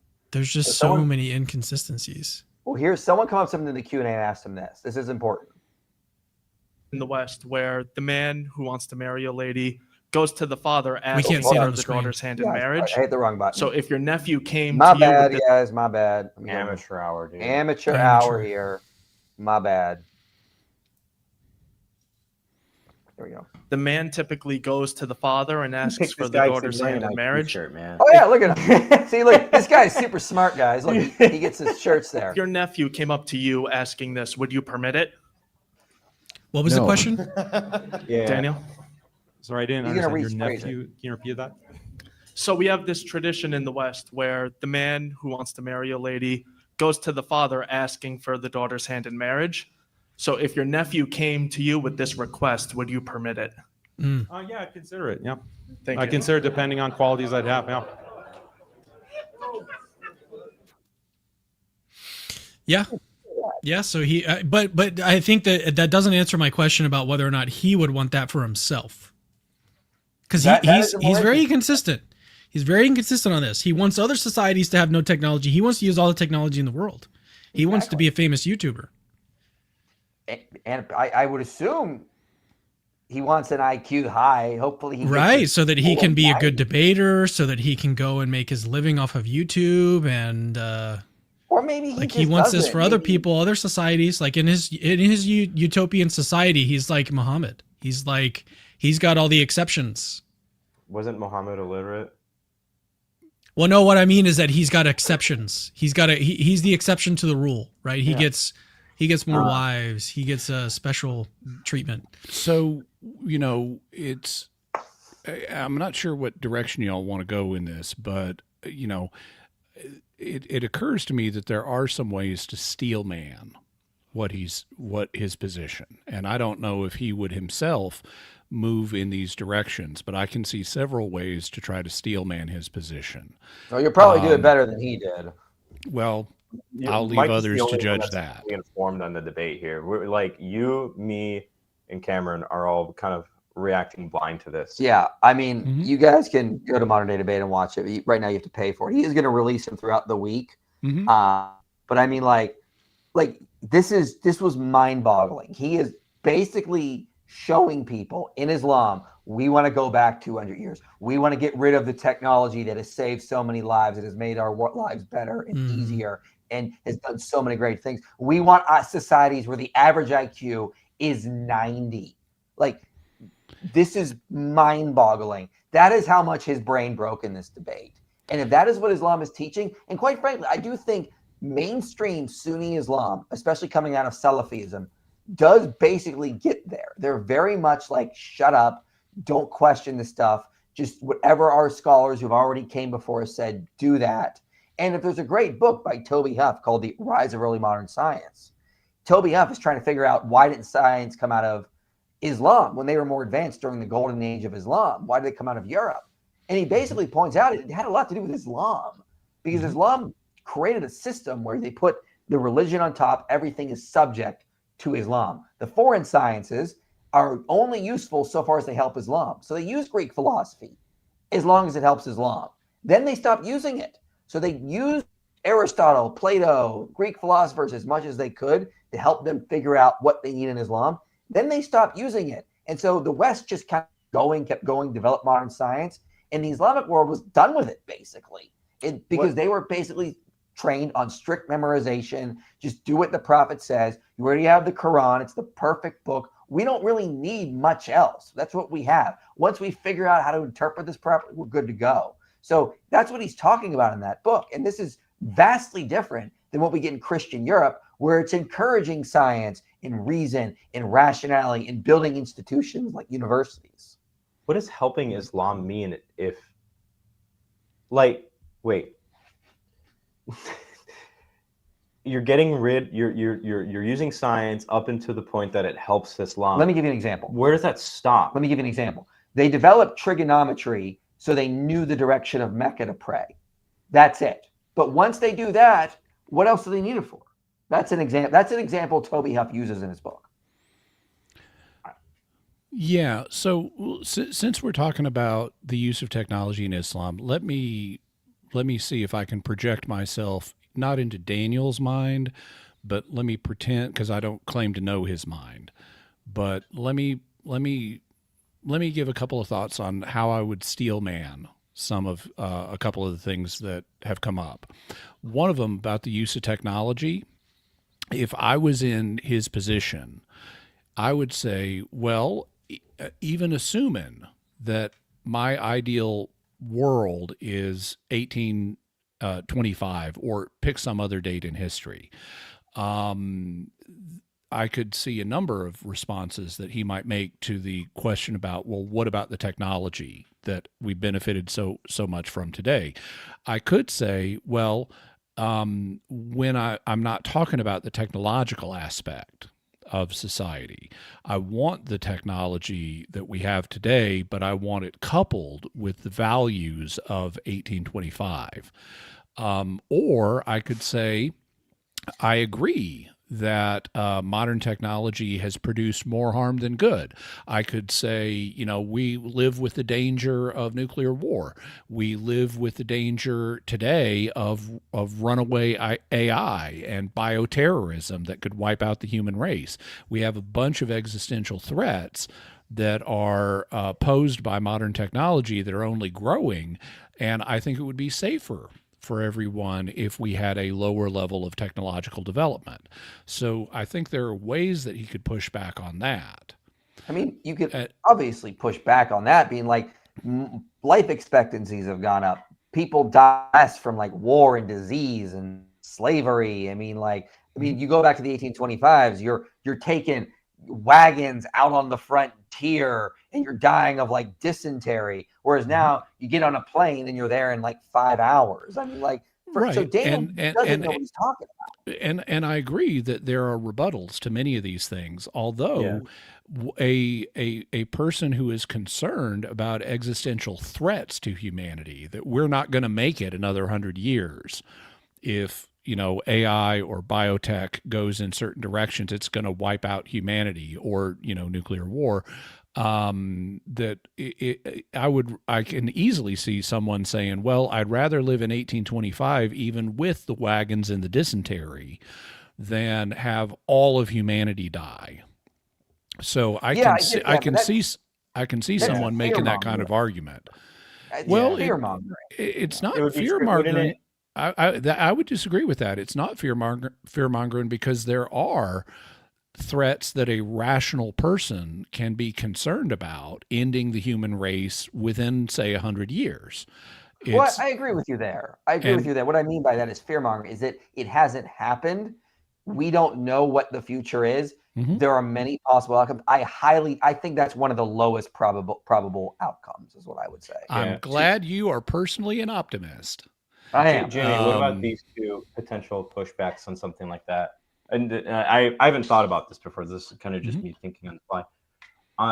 One pushback could just be that this sounds like it could be trading in one existential threat for another. Mm-hmm.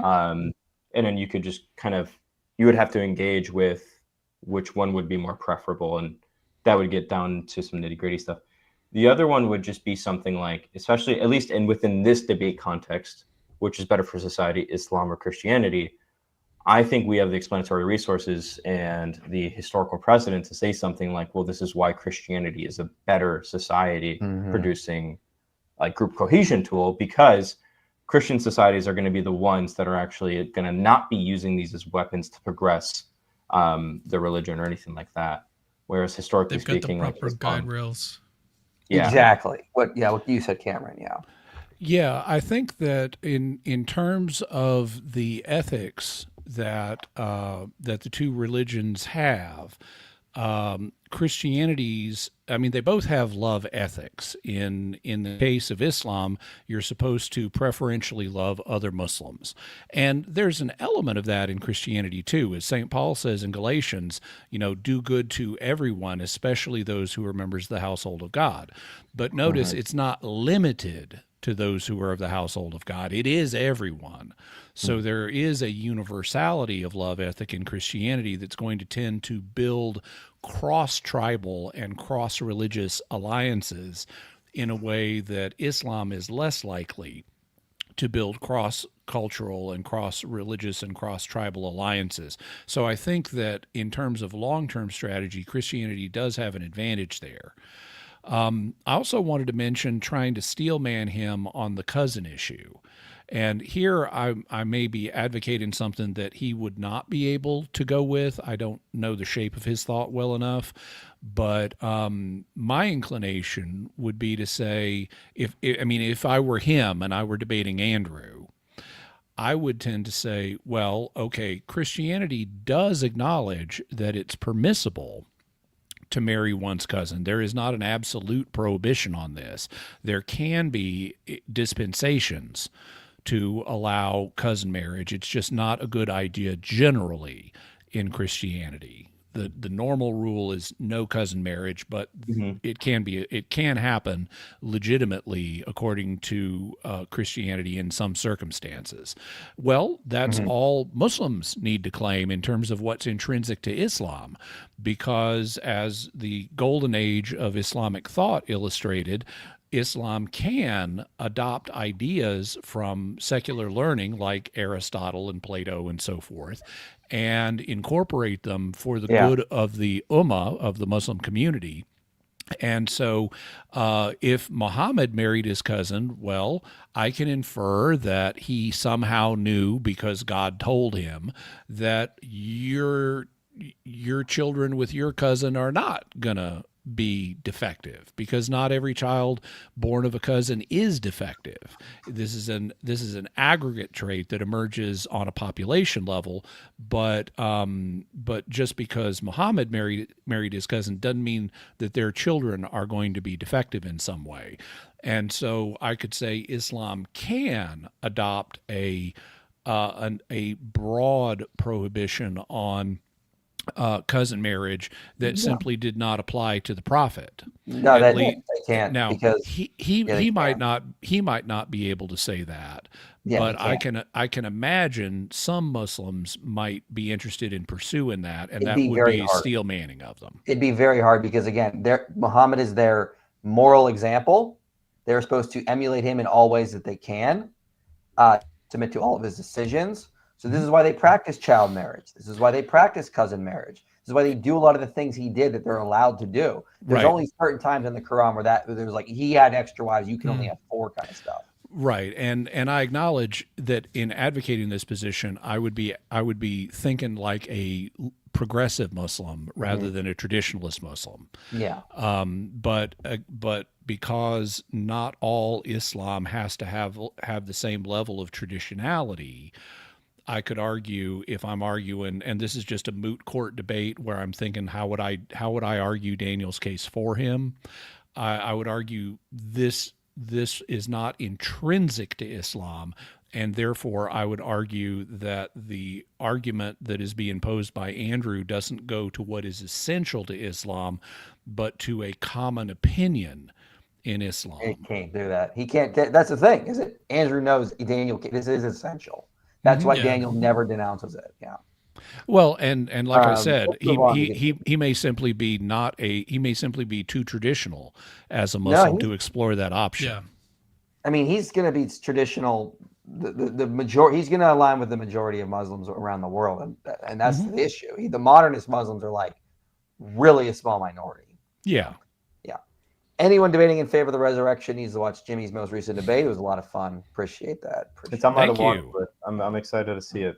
You see, Richard Carrier apparently denies the Black September happened during one of his tirades about Israel. That's wild. That's pretty conspiratorial.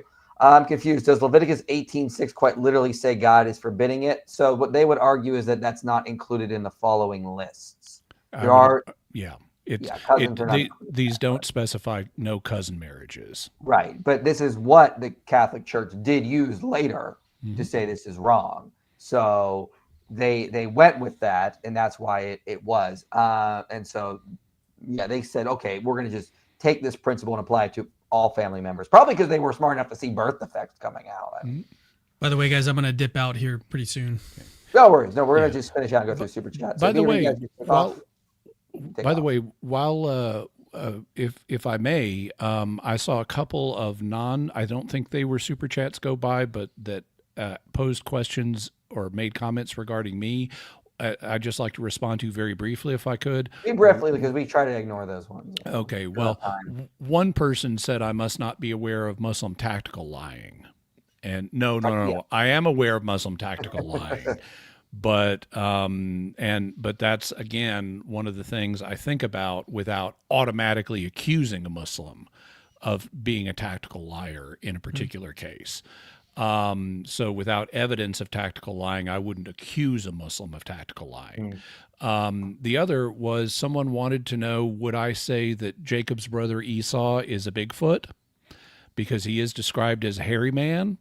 Yes, but he has the same mother and father as Jacob does, namely Isaac and Rebekah, and they were both humans. So if they have one guaranteed human offspring, Jacob, then their other offspring, Esau, is also going to be a human, just a hairy one. Okay. Cool. So just wanting to answer the question as posed. No worries. You guys got to take off. That's perfectly fine. We're going to just go through Super Chats. Okay. Yeah, I think I'm going to head out. Didn't eat dinner, so I'm going to go eat dinner. No worries, man. Good. Talk to you later. Thanks for coming, guys. All right. Peace. See you, Jimmy. See ya. I'll hang out. Oh, cool. Okay, so I want to thank you, Cy Gart, for the Super Chat. Appreciate it. He's been on the channel before. Hi, IP. When is your debate with Junior going to be uploaded? How did it go? Why are Muslims such morons? Man, he first of all, the guy fasted before the debate. So he was on an empty stomach, which is already right there dumb.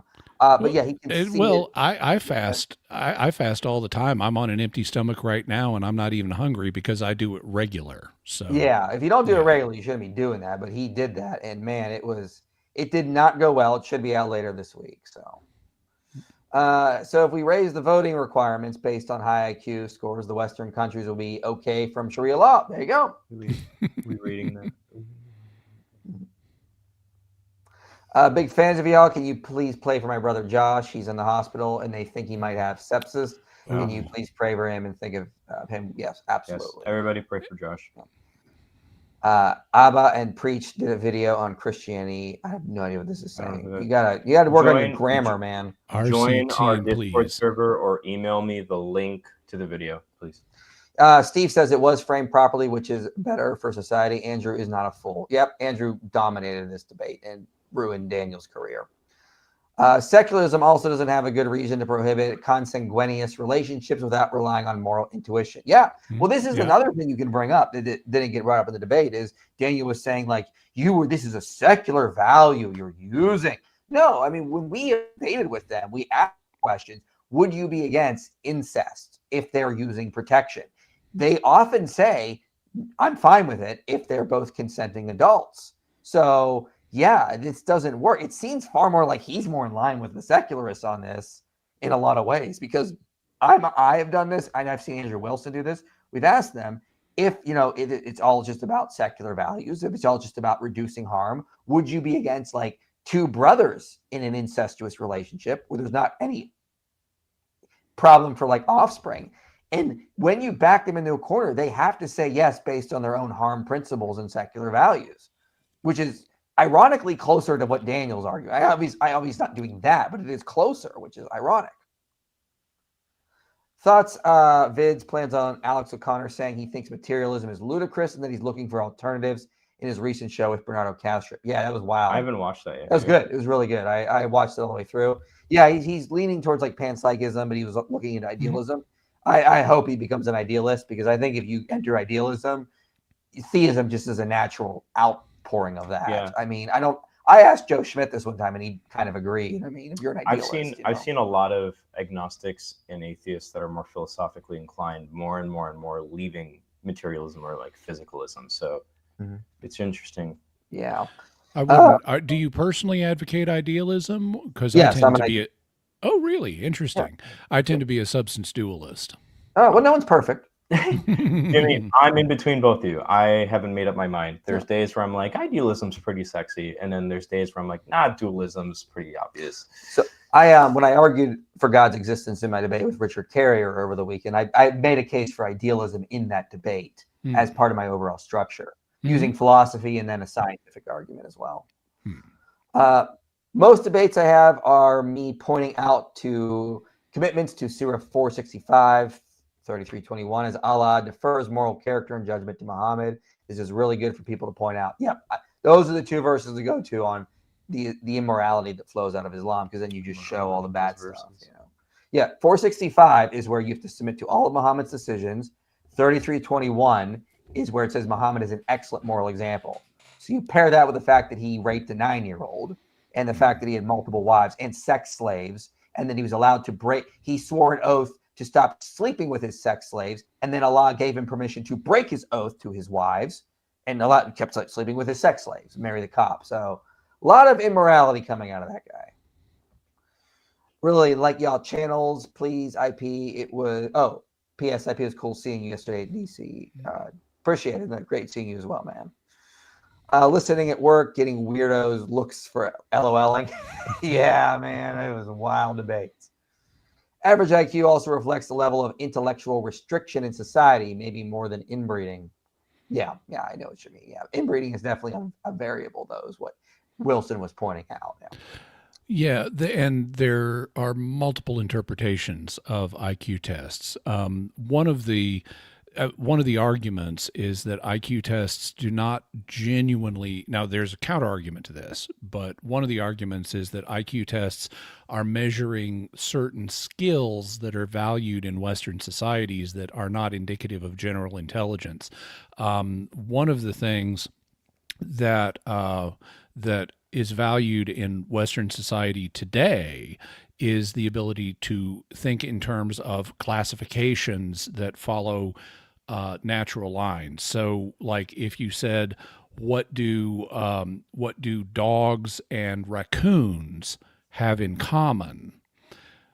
An obvious answer today is like they're both mammals, because we have mammal as a category.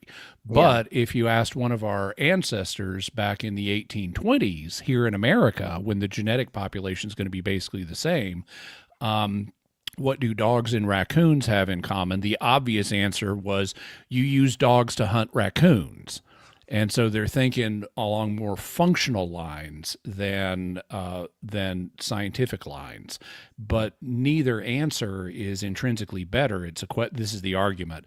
The question is which type of answer is being valued in these tests. And so some of the countries that have lower scores on IQs, it may be because of cultural differences. There have been, for example, tests done in Africa where people were asked to sort items, like here's a bunch of potatoes and here are some knives, and the Western researchers wanted people to sort the potatoes together and the knives together, and instead what the local Africans did was put like one knife with each potato. That way you've got what you need functionally to cut up the potato.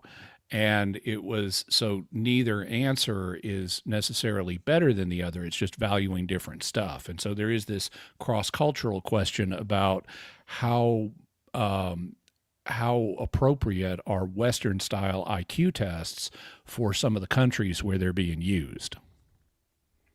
IP, you and Thin is sleeping in a tiny bed? No, he's in his own room, thank God. That'd be weird.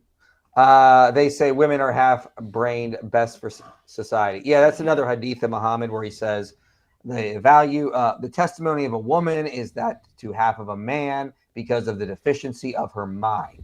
So there's another decision of Muhammad's you have to submit to if you're a Muslim. You have to believe women are deficient in mind, which is misogynistic and false. But that's Muhammad for you. If he actually said half-brained, well, this is empirically testable, and we can show Islam false right there. No, he didn't say that. He said they're just deficient in mind.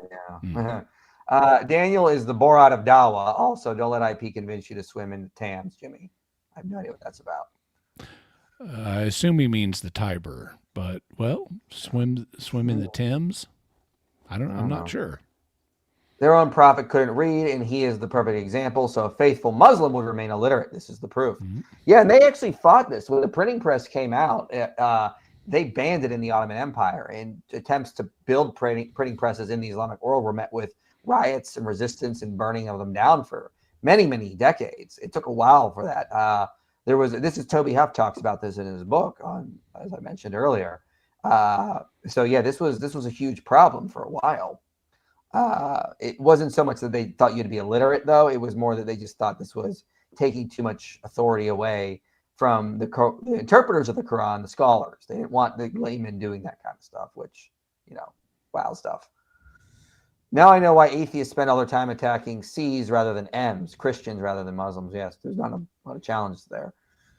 Muslim societies produce Baka Banzi, just saying. Yeah, check out the video I did 2 months ago on... The title is Islam couldn't stop this, but Christianity could. There was I point out there was rampant pederasty throughout the Islamic world because of and research have shown it's not that Islam promotes pederasty, or that allows it. It just couldn't stop it from its own values. But Christian missionaries moved in, Western influence forced it to be stopped, but it still goes on in some of these Islamic regions, unfortunately. Yeah.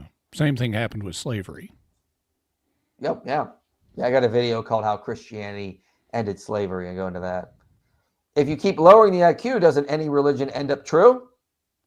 Yeah, well, you don't really think hard about it, Miss Steve. I don't know what to tell you. Actually, that would be no. Actually, that would be no, because at a certain point of low IQ, you lose the ability to be verbal, and without verbality, one can't teach a religion. So I can't teach my sister's dog religion because my dog is nonverbal. Its IQ is too low for that. Looks like Daniel got rid of his Predator laptop. Maybe he's planning to replace it with an inbred laptop after this debate. Yeah, Jimmy, in my debate with him, we were Mhm. debating should child marriage be allowed, and he was arguing for it. And he showed up with a Wow. Predator laptop that he opened it up, and it just kind of like sat under him like a name tag while he's arguing. Yes, it's okay to have sex with children. Yes, what's wrong? No self-awareness. No. Wow. Now you understand why he prefers the low IQ societies. I mean, he doesn't want to get called out on that. As David Wood points out, the only virtue that is unqualified good is a goodwill. Christianity produces more goodwill, therefore more virtue. Yes. Universal love ethic. Yep. Only values that mattered to Muhammad were when he had enough strength to take the 30 al-Zut overnight. This is the proof, yes. And that the people 14 centuries later can marvel at his real strength. Very powerful. Powerful argument. So Daniel's ideal society would be idiocracy. Yes. No, Big Tony, come on. It's idiocracy, but 1825. Okay? Get rid of that technology. Oh, ridiculous. Finn, how's your son doing? He's fine. He'll be fine. That's good. Yeah. I just like Fan will text me. I got to take my son to the hospital, and I have my daughter. She made me a picture today. Like the difference between so Jimmy, for boys context, and girls. I mean, you know, I think it was 2 weeks ago. I had to hop off of a stream because I got a text from my wife. One of my sons was he hit his head, blood all over the place. He was like going in and out of consciousness. And then the next week, it was just actually 3 days ago. Actually, Mike's in his debate with Carrier. He's texting me, and I go, "I'll text you back later. I'm in the hospital because my other son, decided to touch a hot stove with his hand." So he had like second-degree burns all over his hand. I got 3 young boys under 6. So for context. Okay.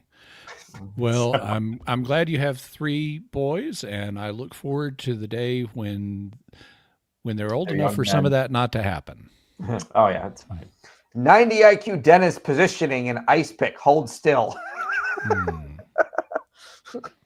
Oh, man. It's a shame we have all this technology today that is preventing us from being low IQ societies. Oh, teeth just make me like. I hate sharing my name with this clown. Oh, Dan. Yeah, sorry, Dan. Also, you guys are missing the opportunity to call him D's nuts. What is this? What's this? I don't know, Daniel. Call him D's nuts. I think that's Dean. Well, it sounds more like it'd be Dean responds because that sounds more. I don't know. This is going way over my head. I'm sorry. Sam must have a conversation with Joe Schmid. That'd be cool. Yes. Joe's a friend of mine. So, as Christians, how do we explain the group sightings of Lord Barius as well as other destroyer gods? Beerus. Also, is Goku sinning by using God? Okay, this is ridiculous. What is going on, man? I don't know. She's just talking about Dragon Ball Z. Okay. Yeah. Rachel Wilson's here. Andrew's lovely wife who was at DebateCon. Oh, Great cool. seeing you at DebateCon. I appreciate your breakdown of the debate. PDF book headed your way. Oh, yeah. Nice. Yeah, she's sending me a copy of her book. I want to read that. What's the book on? Destroying Feminism. Sounds pretty based. Cool. So I'm interested to read. It's been cited by some academic books as well. So I'm interested to look at it. But yeah, it was pretty awesome. No, I unfortunately missed her debate because AP wanted to go to church. So I went to a Greek Orthodox church with him that morning. Pretty awesome. Did you like it? I'm not telling you if it's normal or not because my denomination stays hidden. But I fit right in. You're Greek? Obviously, you see this pasty white skin? Look how Greek I am. I told you, Greeks are actually pretty pasty. I'm dark for being Greek. That's racist of you. Secular values is ironic. Secularism has no values. See, Andrew made the point in that debate. He's like, they're just stealing the values they like from Christianity and getting rid of the ones they don't. They don't. It's true. No, secular humanism is all the good stuff that is good and none of the bad stuff. Remember? That guy that responded to us said yes. We had a guy respond to this, Jimmy. He said, secularism is basically anything that good happens, it's because of secularism. It's all about reason and doing good things. And so something good, that means a Christian is just being a secular humanist. I mean, come on, obviously. Somebody actually said this to us. Before there even were secular humanists. Oh, exactly. Now that the Muslim left this panel, I can finally start making Zut jokes. It's powerful. You know about the Zut, Jimmy? I know that there is a people that there's. No, do you know about Muhammad and the Night of the Al Zut? That I do not know about. Oh man, you got to look that up. Muhammad had a rendezvous with 30 Al Zut one night. I see. Well, I may or may not choose to look into that. The weird stuff in the Muslim Hadith, I'll just say, it's weird. We have a man of esteem here, Mike.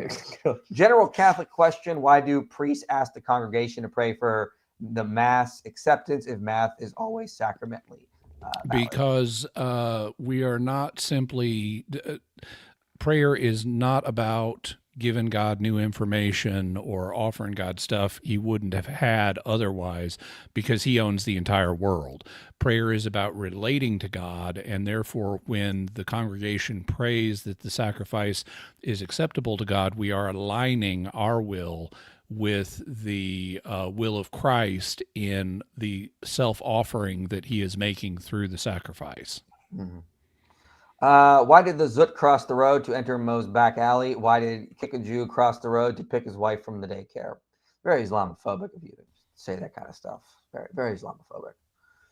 But it's still Islamophobia Awareness Month, so it's okay. You can say it because we're celebrating Islamophobia Month is about celebrating Islamophobes like us. Charlie, who was the guy in the Q&A, he says, thanks for the shout out. Great weekend. Yeah, great to see you there, Charlie, as well. Jimmy, have you considered the men of Al-Zut to a mysterious world? Could these be explained as Bigfoot sightings? I know too little about the subject. You should stay that way. I just want to say, I don't think you should probably stay that way. So have you decided that maybe a low IQ, low technology Muslim society is probably a much better option for you, Jimmy? I am not prepared to endorse that proposition at this time. It's unfortunate. Well, I want to congratulate Daniel on his excellent debate performance. He has successfully presented the low IQ arguments to demonstrate that he is on the low IQ side, and he should be proud of that and what he did. And obviously, that he does. That's what he prefers. He demonstrated that extremely well. How will Islam survive over the next 10 years? It hopefully won't. Stop with Islam. It's boring, low-hanging fruit. No, it isn't. It's amazing. Very Islamophobic of you to say that kind of stuff. All right, we're going to close this out. I hope when the debate should come out this week, you guys should all watch it, comment on it, because it's going to be absolutely amazing. Comment under this stream as well. It'll get more views, and I've linked Jimmy in the video description if you want to subscribe to him. So awesome, Jimmy. Yeah, shoot me. Or Cameron can text it to me too. Links for your website, because you said you wrote something on your website about I forget the topic. Oh, God in eternity. Yeah, God in time. There you go. I'll shoot that over to our community too, for people that care about it in our Discord too. You clearly lost. Yes, that's true. You're right. Yeah, Andrew clearly failed to demonstrate that his arguments were his low IQ, and therefore must have been as good as Daniel's and their low IQ state. You're absolutely right. Very, very powerful. Thanks for coming, everyone. I will see you guys later this week. We're in Boston for conferences, but we will see you guys next time. You made it to the end of this video, which means this message matters to you. If you want to see more content like this reaching people for Christ, you can help make it happen. Your support makes these videos possible. Click the link below and donate today. And if you want to go even deeper, consider joining our Patreon community. You'll get early access to videos, behind-the-scenes content, and a place to connect with others passionate about this mission.